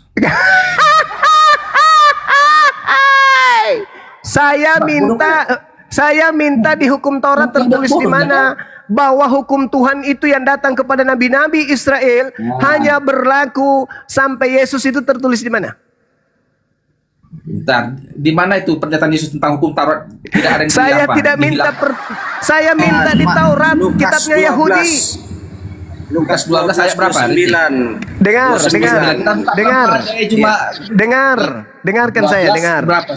Ulangan 27 nomor 26. Terkutuklah orang yang tidak dengar dulu. Terkutuklah orang yang tidak mempraktekkan hukum Taurat dengan perbuatan. Pertanyaan saya, hukum kutukan ini berlaku sampai kapan? Lukas 12 ayat berapa tadi? Ya Ikuti. Lukas pakai bantanya. Markus 12:29. Markus dipakai bantah Taurat. Markus Ya udah ikan hiu ya besok ya. 12:29. Ya Telepon Allah, telepon ya. kong telepon kong bisa telepon mana mah? Ya udah Iya, telepon iya. kong ini telepon kong ini. Melaku. Itu lumba-lumba itu mau. Saya ambilkan papa ya. Iya, iya. Ambilkan papa ya. Iya lumba-lumba. Oh, tak gelem, nggak puas Ikan ini. Paulus. Ambilkan papa ya. Iya. Markus 12:29. Ya cup. Iya, cup. Mohon maaf. Cup. Jadi begitu saudara. Sampai kapan kutukan ini berlaku bagi Bani Yakub ketika mereka tidak mempraktikkan hukum Taurat? Sampai Yesus nasihat Yesus di dalam Matius 23 nomor 1 Anda baca, nomor 2 Anda baca. Ayo. Bahkan sampai di data Matius 23 nomor 32 sampai 36 apa katanya? Kalian itu keturunan ular-ular. Ini bukan Yesus, bukan Kristen. Kalau Yahudi disebut Yesus keturunan ular-ular. Keturunan ular beludak. Kenapa? Karena mereka melanggar hukum Tuhan yang datang. Makanya Yesus mengatakan barang siapa yang meniadakan hukum Taurat meskipun yang paling terkecil dan mengajarkan kepada orang lain, maka dia akan menempati tempat terhina dalam kerajaan langit. Itu tak ada batasannya. Hukum Taurat itu menurut mereka itu nggak ada batasannya. Ahli Taurat Anda sudah baca bertanya kepada Yesus Lukas di Markus 16 nomor 17. 12:29. Apa kata Yesus? Lebih mudah langit dan bumi runtuh daripada setitik dari hukum Taurat itu batal. Sekarang saya minta kepada saudara, di mana di dalam kitab Taurat, hukum Taurat itu berlakunya hanya sampai kepada Yesus, itu tertulis di Tauratnya mana? Tertulis di mana itu? Di Taurat mana itu tertulis? Di Taurat Bang Juma. Di Taurat mana? Di Markus Berarti 12:29. Anda yang menggenapi 2 Petrus 2. Anda memasukkan pengajaran-pengajaran sesat. Anda memasukkan pengajaran-pengajaran sesat ke dalam kitabnya orang Yahudi berarti. Anda memasukkan pengajaran sesat. Anda yang memasukkan pengajaran sesat. Demikian juga di tengah-tengah kamu nabi-nabi palsu, demikian juga pengajar-pengajar palsu ada di tengah-tengah kamu, memasukkan pengajaran-pengajaran sesat yang membinasakan. Dari mana kalian bisa membatalkan hukum Taurat itu? Sampai Paulus membatalkan hukum Taurat itu. Dari mana? Makanya Paulus mengatakan apa? Aku suka akan hukum Tuhan, tetapi di dalam anggota-anggota tubuhku aku melihat hukum lain yang berjuang melawan hukum akal budiku dan membuat aku menjadi tawanan hukum dosa yang ada di dalam anggota-anggota tubuhku. Apa itu? Yang melawan hukum Tuhan yang ada pada Paulus itu yang mana? Ketika hukum Tuhan makan babi, hukum yang bukan makan babi itu dari mana? Dari Paulus itu sendiri. Itulah hukum anggota-anggota tubuhnya yang melawan kemudian hukum Tuhan dan menawan Paulus di dalam dosa. Gantian dulu. Silakan. Mari kita lihat Matius 5 ayat 17 dan 18 ya. Ini Silakan. firman Tuhan. Nih. Oke. Janganlah Silakan. menyangka ini Yesus Jangan dan kau hukum sangka. Taurat. Janganlah menyangka bahwa Jangan kau aku sangka. datang untuk meniadakan hukum Taurat atau kitab para nabi. Sesungguhnya. Aku datang bukan untuk meniadakannya, melainkan untuk menggenapinya. Ayat 18. Karena dengar ini, sesungguhnya aku berkata kepadamu, selama belum lenyap langit dan bumi ini, satu huruf terkecil pun belum lenyap. atau satu titik pun Belum tidak lenyap. akan lenyap dari hukum Taurat, tidak akan lenyap sebelum semuanya terjadi. Sebentar. Langit dan bumi sudah terjadi. Semuanya terjadi. Apa? Langit dan bumi sudah Dulu, terjadi lenyap. Sudah lenyap gak Bukan langit ke dan situ, bumi? bukan ke situ. Sebentar, salah. Sebelum langit dan dulu. bumi lenyap, Setitik pun tidak bisa dibatalkan. Aku dulu, Sudah lenyap mic gak? dari aku loh. Lihat nih, cuma nih gerampasnya mic dari aku nih. Aku dulu ngomong. Maksudnya, jangan kau hilangkan sebelum semuanya terjadi ya Juma. Nah, Apa yang terjadi? Apa Langit. maksud? Langit bumi lenyap. Apa sudah terjadi? Sabar dulu, biarkan dulu aku menjelaskan. Enggak, saya tanya Apa samamu. dari aku? Apakah langit dan bumi sudah lenyap? Sabar dulu, aku dulu menjelaskan Juma. Tenang dulu. Kamu jangan lebih pintar dari Bibelmu, akan apa semakin maksud ketahuan. Sebelum semuanya terjadi. Artinya Ya, sebelum langit dan adalah bumi lenyap. sebelum Yesus menggenapi sebelum Yesus menggenapi hukum Taurat dan kitab para nabi di atas kayu salib. Setelah Yesus setelah Ujung-ujungnya doktrin, dogma. Betul, Manuel. Jangan kau Betul, lebih Manuel. pintar dari kitab lu. Sebelum langit dan bumi lenyap, setitik pun tidak boleh dibatalkan. Betul nggak kata Yesus itu?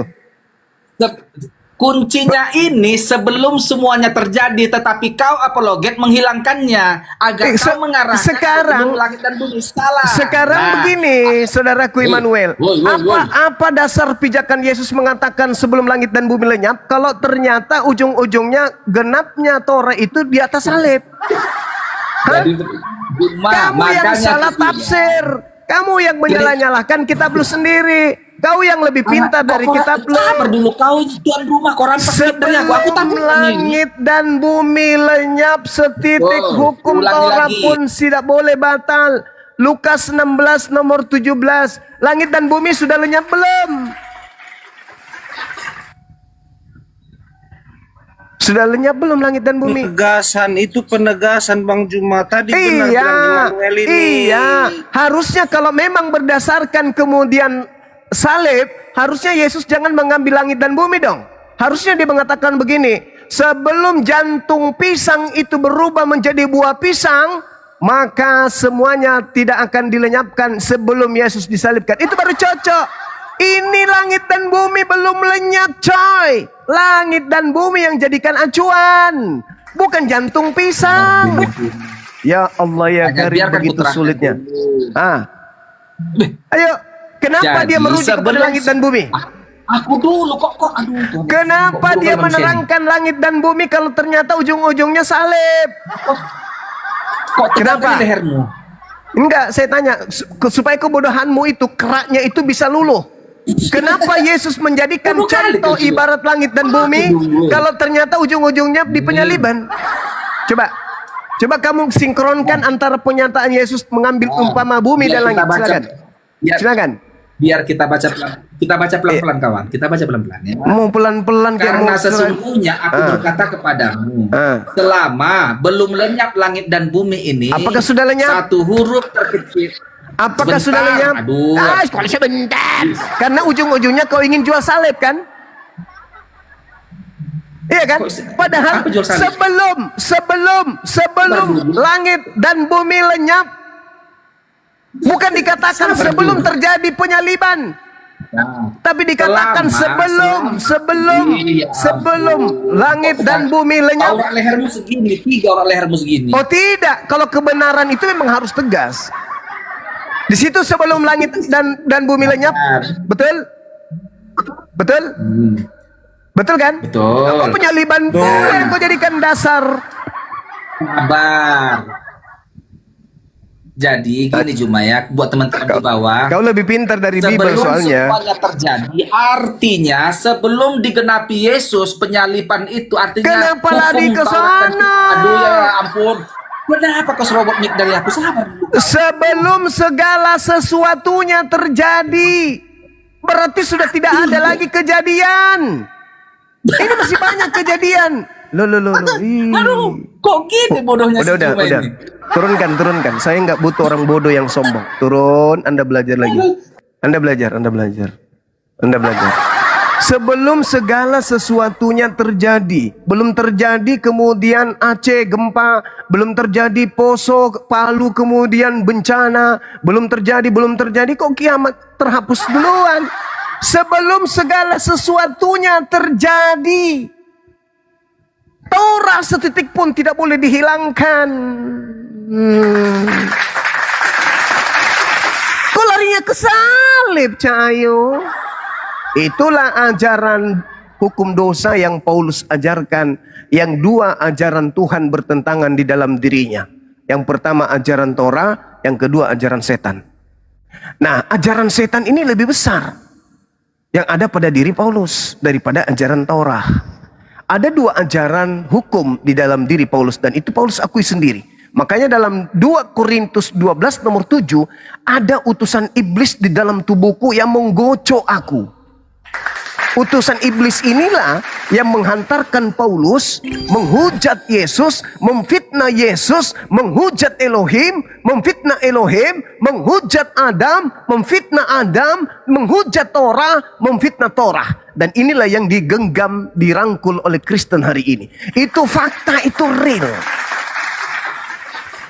Maka ketika Paulus datang, Paulus tidak bisa ngapa-ngapain, cuman mulutnya aja yang gede. Tapi ketika Yesus yang datang, Yesus mengusir siapa? Mana Paulus menyelamatkan pengikutnya yang memanggil Yesus Tuhan? Kemana Paulus? Kemana Paulus yang mengajarkan orang Kristen bernubuat, mengusir setan, bermujizat pakai nama Yesus? Kemana Paulus? Ketika Yesus datang mengusir pengikutnya. Hah? Ente eleheng ente. Paulus hanya ada di tempat kesengsaraan kekal, yaitu neraka. Itu fakta. Kemana Paulus ketika kalian diusir? Yang mengajarkan bermujizat mengusir setan di luar Yahudi pakai nama Yesus kan Paulus. Kemana dia pada saat kalian diusir oleh Yesus? Kemana? Paulus yang mana? Lagi di neraka main kecapi. Pakai akal sehat. Pakai akal sehat. Sekarang Anda baca, saya minta Anda yang baca Roma 7. Anda buka Roma 7 nomor 18 sampai nomor 25. Saya akan bertanya kepada saudara, melayani Tuhan melalui akal budi menurut Paulus, sedangkan sekarang ini melayani dosa menurut Paulus tidak menggunakan akal. Apabila menggunakan akal, bahkan manusia itu akan melayani Tuhan. Masuk akal nggak Tuhan mati dibunuh manusia? Tidak masuk akal. Tetapi Anda imani, berarti Anda sedang bercumbu dengan alam dosa. Jadi dengan akal budiku aku akan melayani hukum Tuhan. Data nomor 25-nya. Dengan akal budi aku akan melayani Tuhan. Tetapi dengan tubuh insaniku aku melayani hukum dosa. Masuk akal? Apakah Anda melayani Tuhan dengan akal Anda ketika Anda percaya dalam agama Anda Tuhan turun ke bumi? Mati dibunuh manusia? Masuk di akal Anda enggak itu? Masuk di akal Anda enggak? Masuk di akal. Masuk di akalku. Tuhan mati dibunuh manusia masuk akal? Masuk karena ada nubuatnya. Masuk akal pencipta langit dan bumi mati? Oh enggak, kalau itu enggak masuk di akal itu. Itulah agama saudara. Berarti Yesus bukan Tuhan yang turun ke bumi mati dibunuh oleh manusia, tapi dilantik menjadi Tuhan. Kenapa? Karena itu untuk memenuhi syahwat sehingga dia melayani hukum dosa. Jangan kau membunuh orang yang benar. Perintah Tuhan. Akal budi, Yesus nggak boleh dibunuh. Tapi kalau melayani hukum dosa, membunuh orang benar demi untuk melegalkan dosa, boleh. Dosa-dosa orang Kristen dilegalkan kemudian dengan matinya orang benar di atas tiang salib. Betul nggak?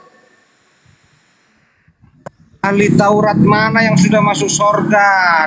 Orang-orang Kristen dosanya ini kan ilegal, tetapi kemudian menjadi legal dengan membunuh orang benar. Betul? Betul dong. Maka Paulus mengatakan, jadi dengan akal budiku aku melayani hukum Tuhan, tetapi dengan tubuh insaniku aku melayani hukum dosa. Hukum Tuhan yang dimaksud Paulus di sini tentu Torah. Dan hukum dosa yang Paulus maksud di sini tentu kitab-kitabnya. 13 kitabnya. Coba Anda lihat Efesus 2 nomor 15. Dengan matinya Yesus di atas tiang salib, Yesus telah membatalkan hukum Tuhan beserta segala ketetapan yang ada di dalamnya. Itulah yang dimaksud oleh Paulus. Dan Kristen berada di mana? Kristen berada di hukum dosa, bukan berada di hukum Tuhan. Makanya hukum Tuhan disebut sebagai perjanjian lama, Hukum dosa disebut sebagai perjanjian baru. Itulah kalian. Benar, tidak benar itu, tidak benar. Kami bantah. Itu fakta. Sekarang Anda uraikan Roma 7 dari data 24-25 saya diam. Uraikan kepada saya tapi ingat. Ingat, kitab Anda harus lebih cerdas daripada saya. Jangan saya yang lebih cerdas dari kitab Anda. Silakan. Keselamatan sudah datang dari Yesus Kristus. Tidak Dengan cara ada mengimani di ahli dirinya Taurat sebagai Tuhan yang masuk atau dalam mengimani dirinya sorga. sebagai utusan Tuhan. Dengan cara mengimani dia Sebagai- Tuhan atau utusan Tuhan. Sebagaimana di Yohanes 1 ayat 29, Yesus penebus dosa dunia. Kau setarakan dia dengan binatang itu. Mana ada? Nah itu Binatang. domba itu apa? Tuhan itu. Hah? Tuhan Coba yang kau bisa baca menebus Yohanes dosa 1:29. manusia. Coba kau baca Yohanes 1:29. Coba kau baca. Tuhan atau binatang di situ? Yesus penghapus dosa dunia. Yesus atau binatang di situ? Kau baca dulu, kau baca. Yesus. Kamu baca, kau baca. Enggak. Kamu baca. Kamu baca. Itu dia anak domba Allah. Anak binatang. Sebagai penghapus bilangnya. dosa dunia. Coba di mana ada Tuhannya Yahudi disebut domba? Tuhan nih, Tuhannya Yahudi ada nggak disebut domba? Tuhannya Yahudi.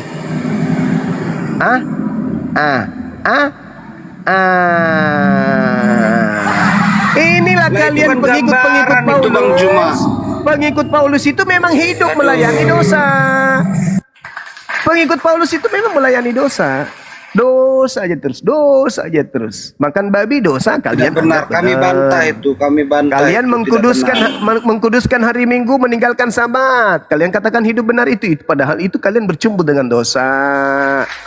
Tuhannya orang Yahudi cuma satu, Elohim yang maha suci maha tinggi. Kalian melantiknya lagi anak Maria menjadi Tuhannya juga Yahudi. Kalian bercumbu dengan dosa. Kalian gak pernah sadar itu. Kami bantah itu. Immanuel Silakan Anda bantah bantah. Immanuel. Kita tidak Silakan bukan dosa, Anda kita bantah. bukan dosa. Silakan. Apakah makan babi itu bukan dosa menurut Tuhan? Apakah tidak bersunat itu bukan dosa menurut Tuhan? Apakah meninggalkan Sabat menuju ke Minggu itu bukan dosa menurut Tuhan? Apakah menyembah anak Maria itu bukan dosa bagi Tuhan? Sadar, saudaraku, sadar. Kalian sedang Itu zaman bercumbu dengan perbudakan, Bang dosa. Juma. Itu zaman perbudakan dosa itu. Apalah Sudah ini? lewat. Apalah Sudah ini? dibebas. Apalah Pasal ini? Yesus. Pada diri Paulus ada dua pengajaran. Pengajaran tentang hukum Tuhan, Torah, ketika dia menjadi murid Gamaliel. Pengajaran yang kedua adalah dosa, bercumbu dengan dosa, bermain dengan dosa, yaitu ketika dia menuliskan 13 suratnya. Ingat, 13 buku yang dituliskan Paulus itu bukan dari Bapa Elohim, tapi dari sosok yang datang kepada yang ngaku Kristus. Itulah utusan iblis yang menggocok diriku, yang mengaku akulah Yesus yang kau aniaya. Dia Kami datang. bantah itu semua. Iblis itu datang dalam nama Yesus di dalam tubuh Paulus. Jangan Anda mengatakan saya tidak bisa, saya akan bantah. Yesus mengatakan waspadalah kepada penyesat. Penyesat itu mengaku Mesias. Paulus datang. Aku melihat Mesias di padang gurun. Aku melihat Mesias ketika aku di Damsyik. Yang datang kepada aku itu adalah Yesus Kristus yang bukan manusia. Itulah iblis yang menggocok Paulus. Yesus berkata kepada muridnya, waspadalah kepada iblis, penyesat, planos yang datang kepadamu memakai namaku, mengaku Yesus dan berkata akulah Mesias. Siapa yang menggenapi itu? Paulus. Apa pengakuan Paulus? Telah datang kepadaku utusan iblis di dalam diriku yang menggocok aku. Iblis datang menggocok aku sehingga aku menciptakan 13 kitab. Hasil gocokan iblis ini yang kalian jadikan sebagai sandaran dalam beragama. Begitu bertemu dengan Yesus, apa kata Yesus? Enyahlah daripada aku tidak mengenal kalian, kalian semua adalah pembuat kejahatan. Apakah itu sudah cukup bagi kalian? Afala tatafakkarun wa antum syuhada. Kamu sudah menjadi saksi nih. Islam datang memberikan pengajaran. Apa sih susahnya? Islam mengatakan tiada Tuhan selain Elohim. Tuhannya Abraham, Ishak dan Yakub. Dan Yesus hanyalah rasul utusan Tuhan. Apa sih susahnya percaya itu? Hah? Apa susahnya percaya itu? Pencipta langit dan bumi, maha kuasa menciptakan manusia tanpa ayah, turun ke bumi, mengajarkan bangsa tegar tengkuk untuk kembali kepada hukum Tuhan, untuk beriman, percaya dia Mesias utusan Tuhan untuk mereka, agar mereka menjadikan Mesias ini sebagai jalan menuju kepada Tuhan. Apa sih susahnya? Kenapa harus ada embel-embel dosa kita terhapus karena darahnya loh? Bukankah Anda tahu Yesus berkata, kiamat sudah dekat, bertobatlah, bertobat, bertobat, bertobat. Kau datang kepada Tuhan, angkat tanganmu, ya Tuhan penciptaku, yang telah mengadakan aku, yang telah membuat langit dan bumi, yang telah mengutus semua para nabi. Tolong hapuskan dosa-dosaku. Aku sungguh-sungguh bertobat. Terhapus gak? Terhapus gak? Terhapus. Apa bukti kebangkitan di keyakinan Bangkit Bang Juma? itu mah ajaran setan. Bangkit pula kau bawa ke sini. Aduh. Bangkit. Yang keluar dari kubur itu setan. Itu kata Yesus. Yohanes 12 nomor 39. Enggak bosan kau rupanya bahas itu. Enggak bosan. Kita datang kepada Tuhan mengadakan tangan. Ya Rob, ya Tuhanku pencipta langit dan bumi yang maha suci, yang bukan manusia dan bukan anak manusia, yang telah menciptakan segalanya. Aku hambamu yang berdosa, aku datang kepadamu. Ampunilah segala dosa-dosaku ya Rob. Ya Tuhan. Dari zaman Henok manusia begitu Bang Juma, dari zaman Henok. Ya Tuhan pencipta langit dan bumi, Engkau yang maha melihat dan maha mendengarkan. Ampunilah dosa. Terhapus gak dosa kita tuh? Kalau kita dengan sungguh-sungguh terhapus nggak? Terhapus. Allah kita itu maha penyayang. Allah kita itu maha Zaman pengasih. Henok. Dari zaman Ini kok- Henok manusia seperti itu. Nah sekarang saya tanya samamu, kalau begitu darah Yesus itu dipersembahkan kepada siapa? Kalau orang Yahudi mempersembahkan darah binatang kepada Elohim, darah Yesus dipersembahkan kepada siapa? Kepada manusia, ada Nenek hubungan Mukiper. manusia dengan Tuhan. Berarti kau itu mempersembahkan darah Yesus kepada manusia. Berarti kau itu pagan. Yang benar adalah korban penebus dosa itu dipersembahkan kepada Tuhan. Imamat 1 nomor 2. Makanya yang dipersembahkan binatang. Kamu dalam konsep agamamu berdasarkan ajaran Paulus yang hidup melayani dosa, Tuhan kau fitnah meminta darah manusia. Itu di mana dalilnya? Hah? Darah Yesus tumpah di salib itu untuk siapa? Dipersembahkan kepada siapa? Tuhannya Bani Israel tidak menerima persembahan darah manusia. Lalu kepada siapa darah orang ini dipersembahkan, darah orang benar ini? Kepada siapa? Hah? Hah? Hah? Hah? Tuhan untuk manusia, kepada Tuhan. Tuhan mana yang menginginkan darah manusia untuk ditumpahkan untuk menyelamatkan manusia lain? Bapa di sorga. Di mana Bapa minta darah manusia untuk dipersembahkan kepadanya? Banyak ayatnya itu. Ya, salah satunya Yohanes 8:37 sampai 44. Iblislah yang menjadi bapakmu sehingga kau ingin membunuh aku. Berarti yang ingin Itu menumpahkan kok lain pula. Lain itu kami tolak itu. Lain pula. Bukan. Yang mempersembahkan, Jelaskan Immanuel, jelaskan. Yang mempersembahkan kemudian darah orang benar itu bukan kepada Tuhan tapi kepada iblis. Iblis tidak suka kepada orang benar. Supaya kemudian misi iblis bisa tidak terganggu oleh orang benar, maka iblis berkongko-kongko melenyapkan, menghilangkan, membunuh orang benar ini. Supaya iblis bebas menyesatkan orang lain, orang benar harus disingkirkan. Nabi Abraham harus disingkirkan. Nabi Musa harus disingkirkan. Harun, Daud harus disingkirkan. Yesus harus disingkirkan. Nabi Muhammad harus disingkirkan. Supaya apa? Supaya iblis bisa bertahta di bumi untuk menyesatkan anak manusia masuk ke dalam api neraka jahanam. Berapa kali iblis ingin membunuh Yesus? Dan hari ini Kristen adalah kelompok manusia yang ingin sekali Yesus itu mati.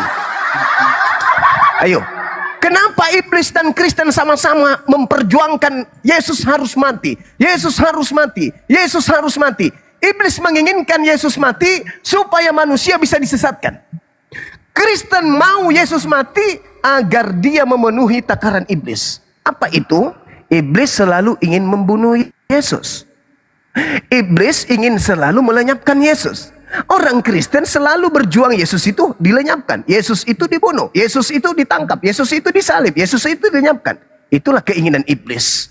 Ingat kata Yesus, waspadalah kepada penyesat yang datang kepadamu, memakai namaku, dan mereka memakai namaku untuk menyesatkan banyak orang. Kalianlah itu. Kalianlah Bukan itu. begitu konsepnya, bukan begitu. Sekarang, Jelaskan Immanuel. sekarang orang Yahudi hari ini bertetangga dengan saya. Begitu anaknya lahir, anaknya diajarkan kemudian menyembah kepada Elohim, Eloah Abraham, Eloah Isa, Eloah Yakub. Di tetanggaku yang sebelah kiri, anaknya lahir jadi Kristen, diajarkan menyembah kepada siapa? Kristus, makhluk yang keluar dari kubur. Sama enggak tuh? Sama enggak? Sama enggak? Enggak sama. Satu menyembah kepada pencipta, yang satunya menyembah kepada ciptaan. Itulah yang ada dua di dalam diri Paulus. Jadi dengan akal budiku aku melayani hukum Tuhan, tetapi dengan tubuh insaniku aku melayani hukum dosa. Berarti pada diri Paulus terdiri dua pribadi.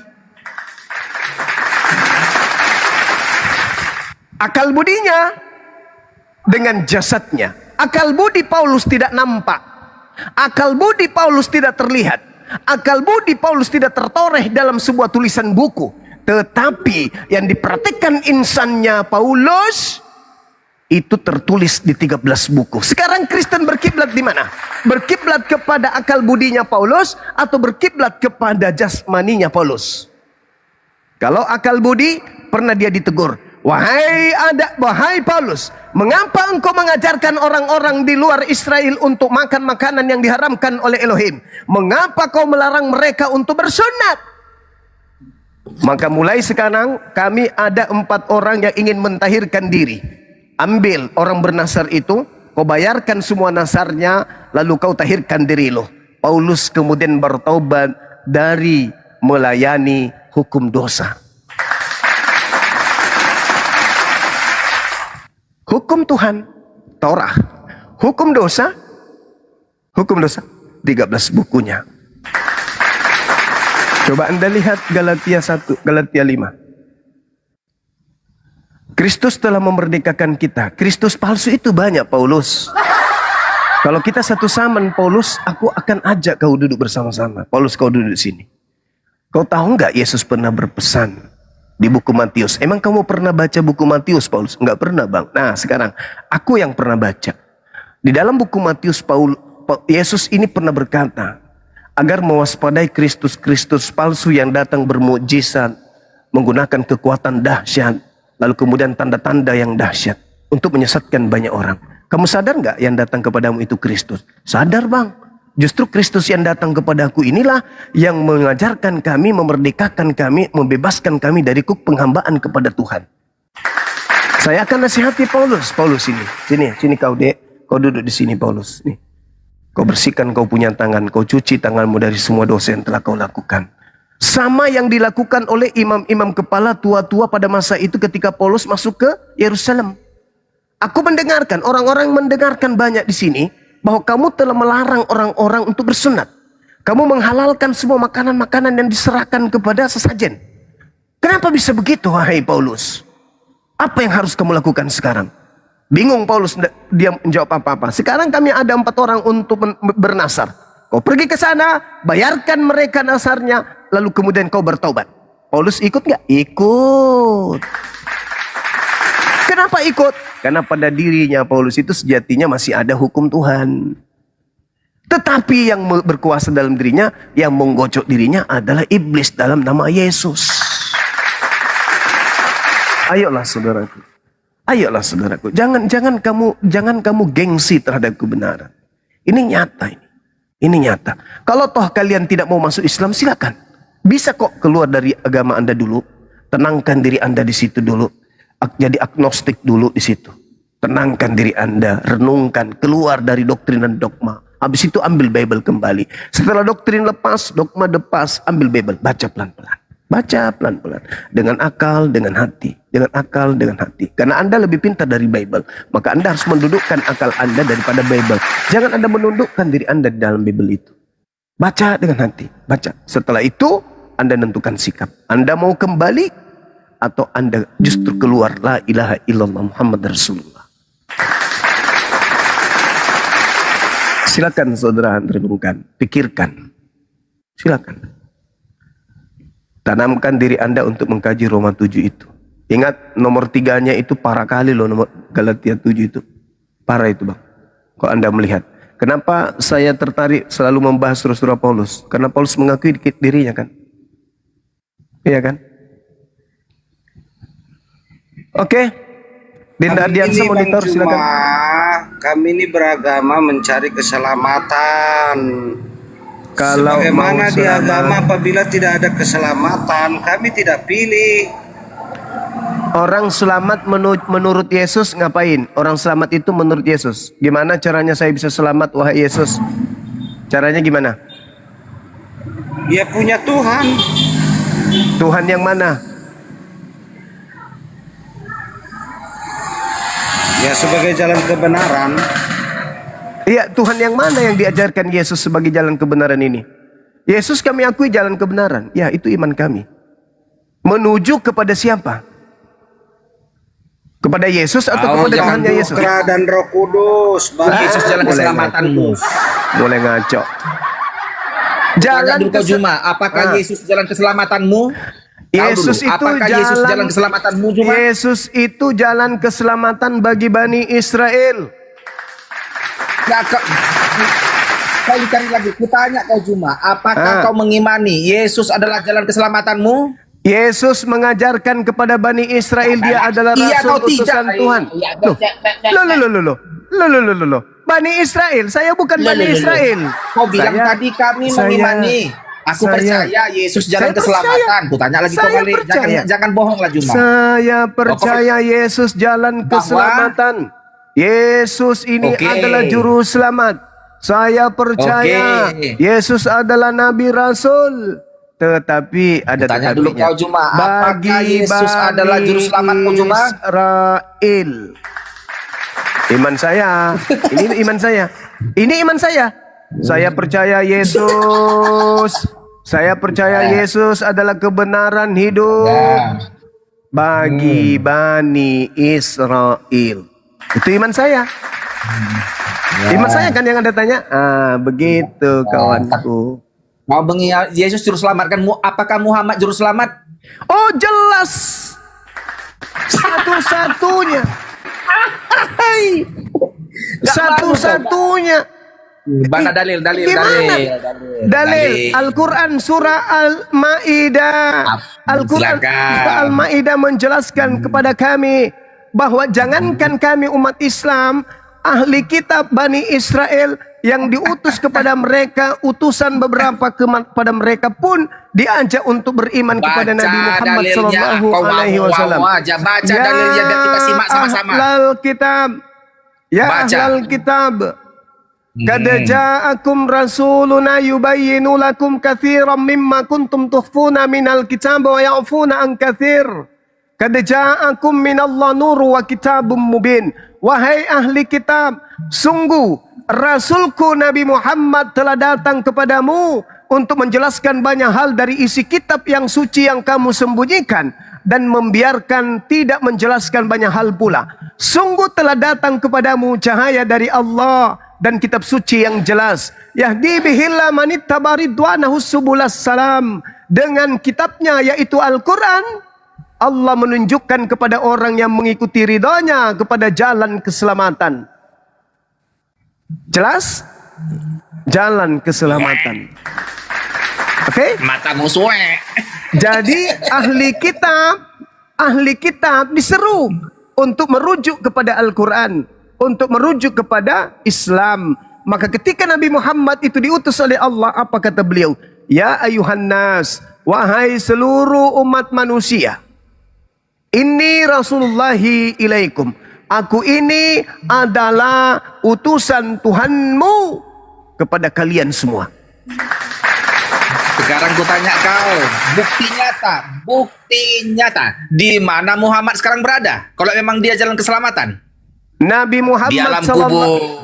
Nabi Muhammad sallallahu alaihi wasallam di dalam Al-Qur'anul Karim diterangkan Ali Imran ayat 169 bahwa jangan kau mengira Nabi Muhammad itu mati Sesungguhnya beliau Nabi Muhammad sallallahu alaihi wasallam itu hidup di sisi Di Allah. mana sekarang Muhammad berada? Wala tahsabanna alladhina kutilu fi sabilillahi amwata bal ahya inda rabbihim yurzaqun.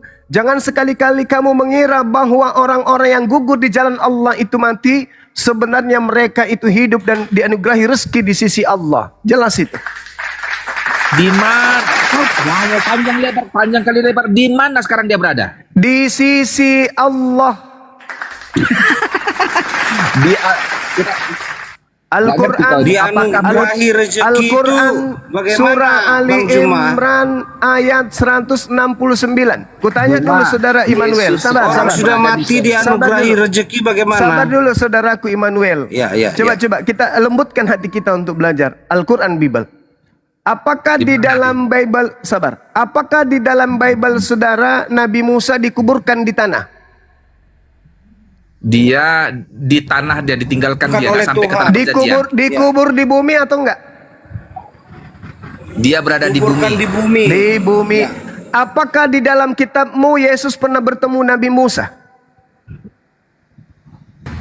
Nggak ada diceritakan. Oh, ada, pernah di gunung. Bertransfigurasi. Yesus bertemu Musa di mana? Di sebelum penderitaan Yesus, dia bertemu dengan Musa dan Elia. Di mana? Betul. Di bumi. Ketika Yesus berdoa, dia apa di gunung apa itu ya? Di Terus Getsemani. dia bertemu di mana? Kutanya dulu. Dia melihat Musa di mana? Di gunung. Dan Salah. dia Salah. Hebro. Gunung Hebro. Salah. Yesus bertemu Musa di mana? ya, di gunung lah. Ada pernah di bukit apa itu? Enggak. Dalam Ketika Yesus penglihatan Yesus bertemu Musa dan Elia di mana? Ayo saudaraku jujur. Jujurlah. Di gunung.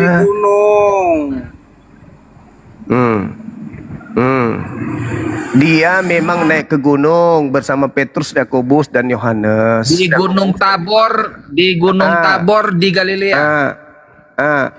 Nah, di situ Yesus melihat Musanya berada di mana? Di bukit itu, di gunung itu. Nah, di bukit itu, di gunung itu katanya. Berhadapan langsung. Jadi menurutmu Yang melihat Musa, murid-murid, yang jadi melihat menurutmu Musa dan Elia, sebentar dulu. Jadi Yang melihat menurutmu Musa Musa dan Elia bangkit? berbicara dengan Yesus adalah murid-murid. Silakan. Jadi menurutmu Musa bangkit dari kubur? Tidak. Kok bisa bertemu dengan Musa, Yesus? Kenapa bang? Kuasa Tuhan. Ya ada bang. Itu kan roh Musa. Itu kan roh Musa. Gimana bang?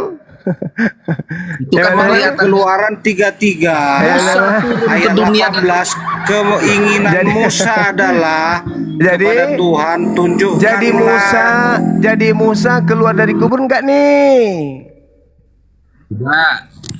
Tidak keluar dari kubur. Tubuhnya Musa masih di mana ada keluar, kan belum hari kebangkitan. Jadi yang ditemui Musa itu siapa? Yang ditemui Yesus. Yang ditemui Yesus. Musa dan Elia. Musa bisa dilihat dalam bentuk roh. Dalam kitab suci Alkitab itu bisa dilihat oleh Petrus dan murid-murid lain.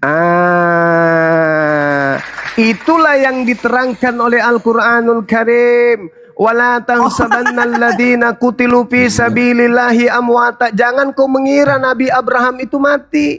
Jangan kau mengira Daud itu mati. Jangan kau mengira Musa itu mati. Jangan. Sesungguhnya mereka itu hidup di sisi Tuhannya. Sekarang ketika Anda bertanya seperti tunggu sabar dulu. Ketika saudara ketika Anda bertanya di mana Nabi Muhammad sekarang? Saya sudah memberikan pintu jawaban. Sekarang menurut sabar dulu. Menurut Yesus, yang keluar dari kubur itu apa? Jawab.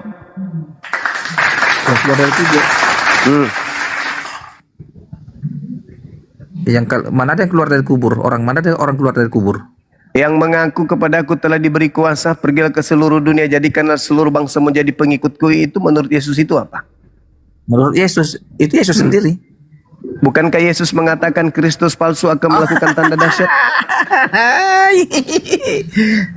Kristus betul. Mari kita bahas Kristus palsu. Ayo, apa itu? Kayak mana? Tunggu dulu. Bukankah Yesus pernah mengatakan waspadalah kepada Kristus yang datang melakukan tanda dahsyat? Betul, ada. Betul. Apakah ucapan pergilah ke seluruh dunia, jadikanlah seluruh bangsa menjadi pengikutku, ini pernah Yesus ucapkan kepada murid-muridnya sebelum terjadi tragedi penyaliban? Oh, tidak pernah. Tidak pernah. Apakah Yesus sudah menamatkan ajarannya ketika dia berkata segala firman yang engkau berikan kepadaku telah aku sampaikan kepada mereka? Apakah masih ada ucapan yang belum disampaikan? Untuk hal yang harus disampaikan Yesus sudah disampaikannya. Sudah disampaikan semuanya. Jadi yang menyampaikan pergi ke seluruh dunia itu siapa? Yesus. Mana yang betul ini? Mana yang betul? Sudah disampaikan seluruh firman atau masih ada yang belum disampaikan? Bukan begitu maksudnya, bukan begitu. Loh, ya apa yang sebentar? Aku dulu lah. Gini dulu. Yesus sudah menamatkan. Yes, Tuhan, sabar dulu. Yesus sudah menamatkan. Ampun matiku. Apa Segala yang firman, harus Yesus sampaikan lu?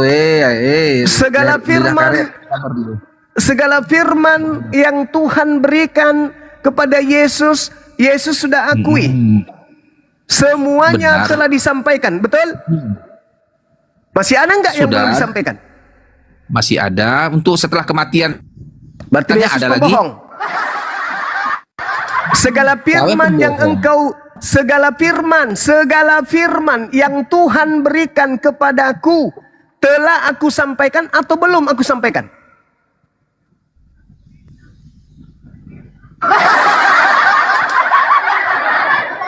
Kristus palsu, kata Yesus.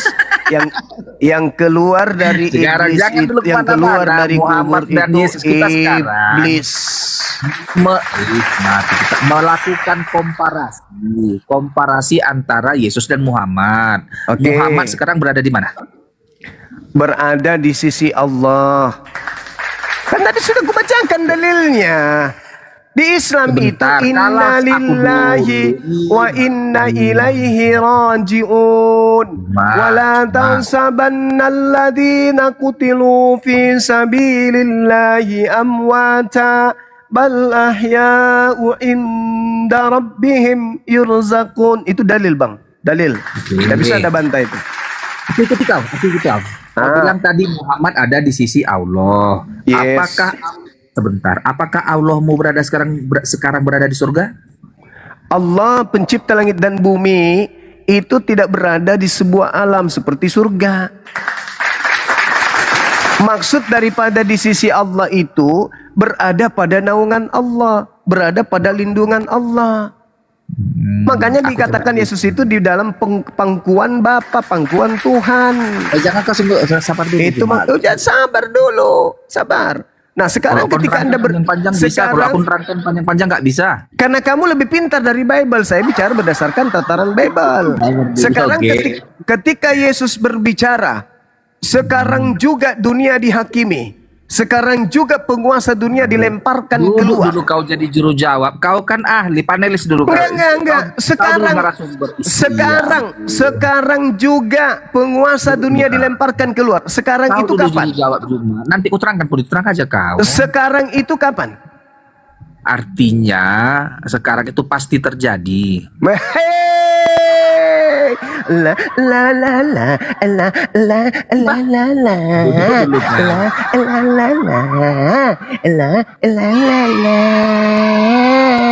Itulah aku bilang kalau punya kitab, kitab ente itu harus lebih pintar dari ente supaya ente tidak keteteran. Nggak bisa memahami kitab ente itu harusnya lebih pintar dari ente, tapi faktanya ente lebih pintar dari kitab ente. Gimana dong?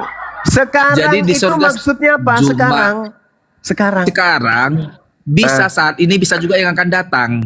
Iya. Guling-guling hanya menggunakan sempak, akhirnya jatuh ke sumur. Gantian. Sekarang kutanya dulu kau generasi. Siapa sekarang saat ini yang berada di surganya Islam? siapa yang sedang berada di surganya Islam? Di surga sekarang itu belum terisi karena surga itu tempat pembalasan. Tidak berarti ada. surga Tidak masih kosong. ada.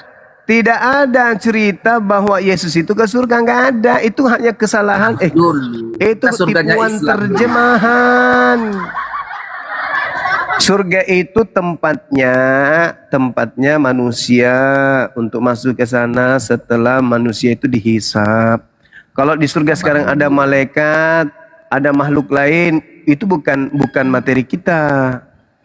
Sekarang ini manusia ini yang kita bahas nih, manusia. Apakah surganya Islam itu, sebentar dulu kawan, apakah surganya Islam itu sudah ada saat ini? Ada. Di mana posisinya, letaknya surga Islam itu?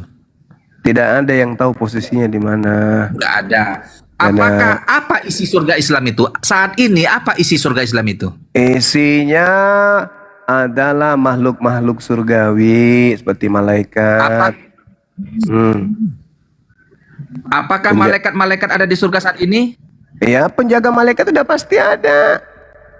Apakah Allah ada di surga saat ini? Enggak ada Allah di surga. Jadi kalau Allah tidak ada di surga, lantas di mana Allah itu? Allah bertakhta di atas langit dan bumi.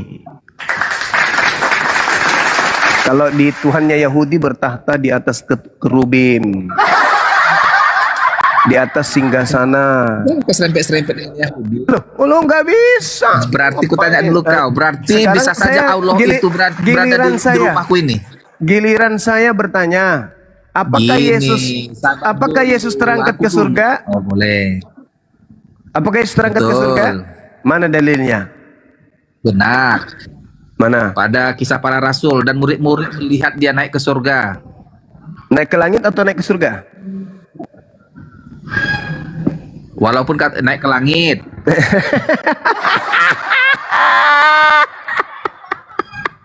Uranon kan langit. Kenapa lembaga Bible menulisnya surga? Kenapa? Supaya daya tarik. Supaya daya tarik supaya banyak orang tertipu. Bukan, supaya mengerti tempat terakhir. Karena orang itu sejatinya selalu ingin surga. Supaya banyak orang tertipu menyembah makhluk kuburan, Yesus dituliskan naik ke surga. Jadi sebentar. Apakah di saat ini cuma bidadari sudah ada di surga? Ada di surga. Dibilang tadi makhluk surga. Kenapa rupanya? Makhluk surga itu. Coba Anda baca 1 Korintus 4:8. Makhluk surga sama seperti Yesus berasal dari surga. Sudah ada surga katanya. Makhluk surga. Ini pertanyaan apa yang kayak gitu? Apakah keselamatan, Bang Juma? Bidadari. Aduh, ada kerja pertanyaan yang kayak begitu, saudaraku, sama ketika saya bertanya, apakah perempuan sundal sudah ada di surga? Sama. Jangan kau jatuhkan dirimu, jangan. Karena Yesus mengatakan lebih dulu wanita-wanita pesundal ke surga. Jangan tanya yang kayak gitu karena surga itu gaib, jangan. Nanti kau malu. Yang kita bahas sekarang ini adalah ketika Yesus berkata sekarang juga penguasa dunia adalah iblis dilemparkan keluar. Iblis pada saat itu dilemparkan dari mana? Kan sudah dari zaman Adam dilemparkan dari langit, dari surga ke bumi. Nah saat Yesus sekarang juga, marilah kita membahas ajaran. Tunggu saudaraku, tunggu. Jangan kita membahas surga yang belum kita ketahui. Iya makanya yang kita bahas ini yang keluar dari kubur. Karena kan Nabi Muhammad tidak keluar dari alam kubur katamu. Nah sekarang yang keluar dari kubur itu menurut Yesus itu di dalam pengakuan Yesus Yohanes 12:51 dengar sekarang juga iblis dilemparkan keluar dari mana? Jadi gini Bang Juma, kami ini kan Keluar sedang dari mencari mana? sumber. Di dalam Kristen konsep kami keselamatan sudah ada. Nah, Iya, konsep bagaimana di dalam keselamatan ajaran itu Bang diusir. Juma? Apakah keselamatannya sudah ada atau belum? Keselamatan di Kristen itu mana? Tunjukkan ke saya mana. Sudah Mana? melalui penebusan dosa, Nenekmu kiper. penghapusan dosa. Nenekmu kiper. Sekarang Itu ada ajaran nggak di Paulus. ajaran Bang Juma? Kita bahas ajaran aja. Tarik. Kami akan Sekarang berusaha kembali, belajar. jangan lari kemana-mana dulu.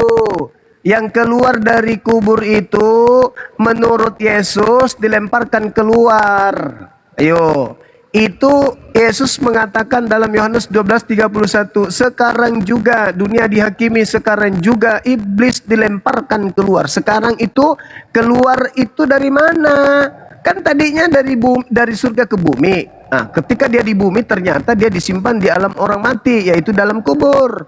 Ketika Yesus mengatakan sekarang juga penguasa dunia itu dilemparkan keluar, ketika penguasa itu keluar pasti dia mengatakan segala kuasa telah diberikan kepadaku. Itu kan iblis. Segala penguasa dunia kan iblis menurut Yesus. Nah, ketika ada yang keluar dari kubur, dilempar keluar dari dalam, mengatakan kepadaku telah diberi kuasa, menurut Yesus itu siapa? Penguasa dunia itu siapa menurut Yesus? Mulai Emmanuel tentang keselamatan di kita. Jadi apa yang dilemparkan keluar dari apa itu? Itu nabi-nabi palsu, Mesias palsu dilemparkan semua itu. Termasuk Dilemparkan sekarang. Jangan pakai nabiku karena nabiku nggak ada di abad itu. Sekarang Mesias palsu. Kan kau bilang juru selamat, Mesias. Sekarang Mesias Semua palsunya orang yang mengaku juru selamat dan Mesias harus dibuktikan. dilemparkan keluar. Jika Dari pun mana? dikatakan sekarang, artinya bisa berlaku saat ini dan bisa berlaku ke depan hari. Nenekmu kiper, kau lebih pintar dari Bible. Salto dulu kau diparet-paret sana cuma. Kalau nggak paham kau kitab Kristen, jangan sok Sekarang pandai-pandaian. itu dia dilemparkan keluar dari mana? Dari Kok dari mana? Coba aja lu kitabnya itu dulu. Pakai dulu, baca dulu dengan jelas itu. Yesus memberikan tanda kepada orang jahat, manusia dilempar keluar dari kubur. Matius 12 nomor 37 nomor 40. Orang jahat minta tanda dan tidak diberikan tanda apapun kepada orang jahat selain manusia keluar dari kubur. Yesus mengatakan sekarang juga iblis dilemparkan keluar. Iblis keluar untuk apa? Untuk orang jahat pastinya. Nah, orang jahat diberi tanda apa? Anak manusia keluar dari kubur. Siapa yang menyembah makhluk yang keluar dari kubur? Meow. Meow. Meow. Baca Yesaya 14. Yesaya 14 Anda baca nomor 15. Apa yang tertulis di situ? Iblis dilemparkan ke dalam kubur. Sekarang juga iblis dilemparkan keluar. Keluar dari mana? Keluar dari apartemen. Keluar dari hotel. Keluar dari pasar. Enggak, berdasarkan Yesaya 14:15 keluar dari kubur. Siapa yang menyembah manusia keluar dari kubur? Teman-teman? Siapa?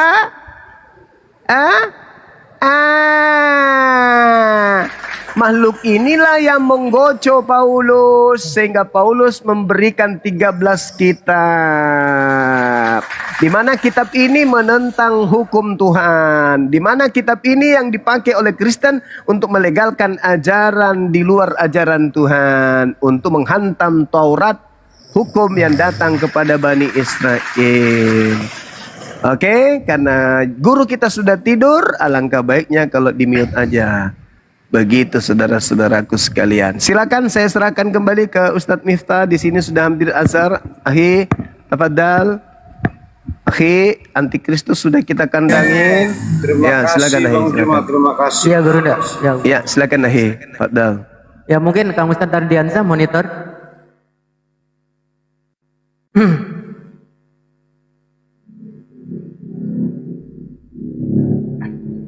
Jadi jelas ya teman-teman, Yesaya yang tadi di mana iblis kemudian dilemparkan ke dalam kubur, dan setelahnya iblisnya keluar dilemparkan dari dubur. Kubur. Lanjut.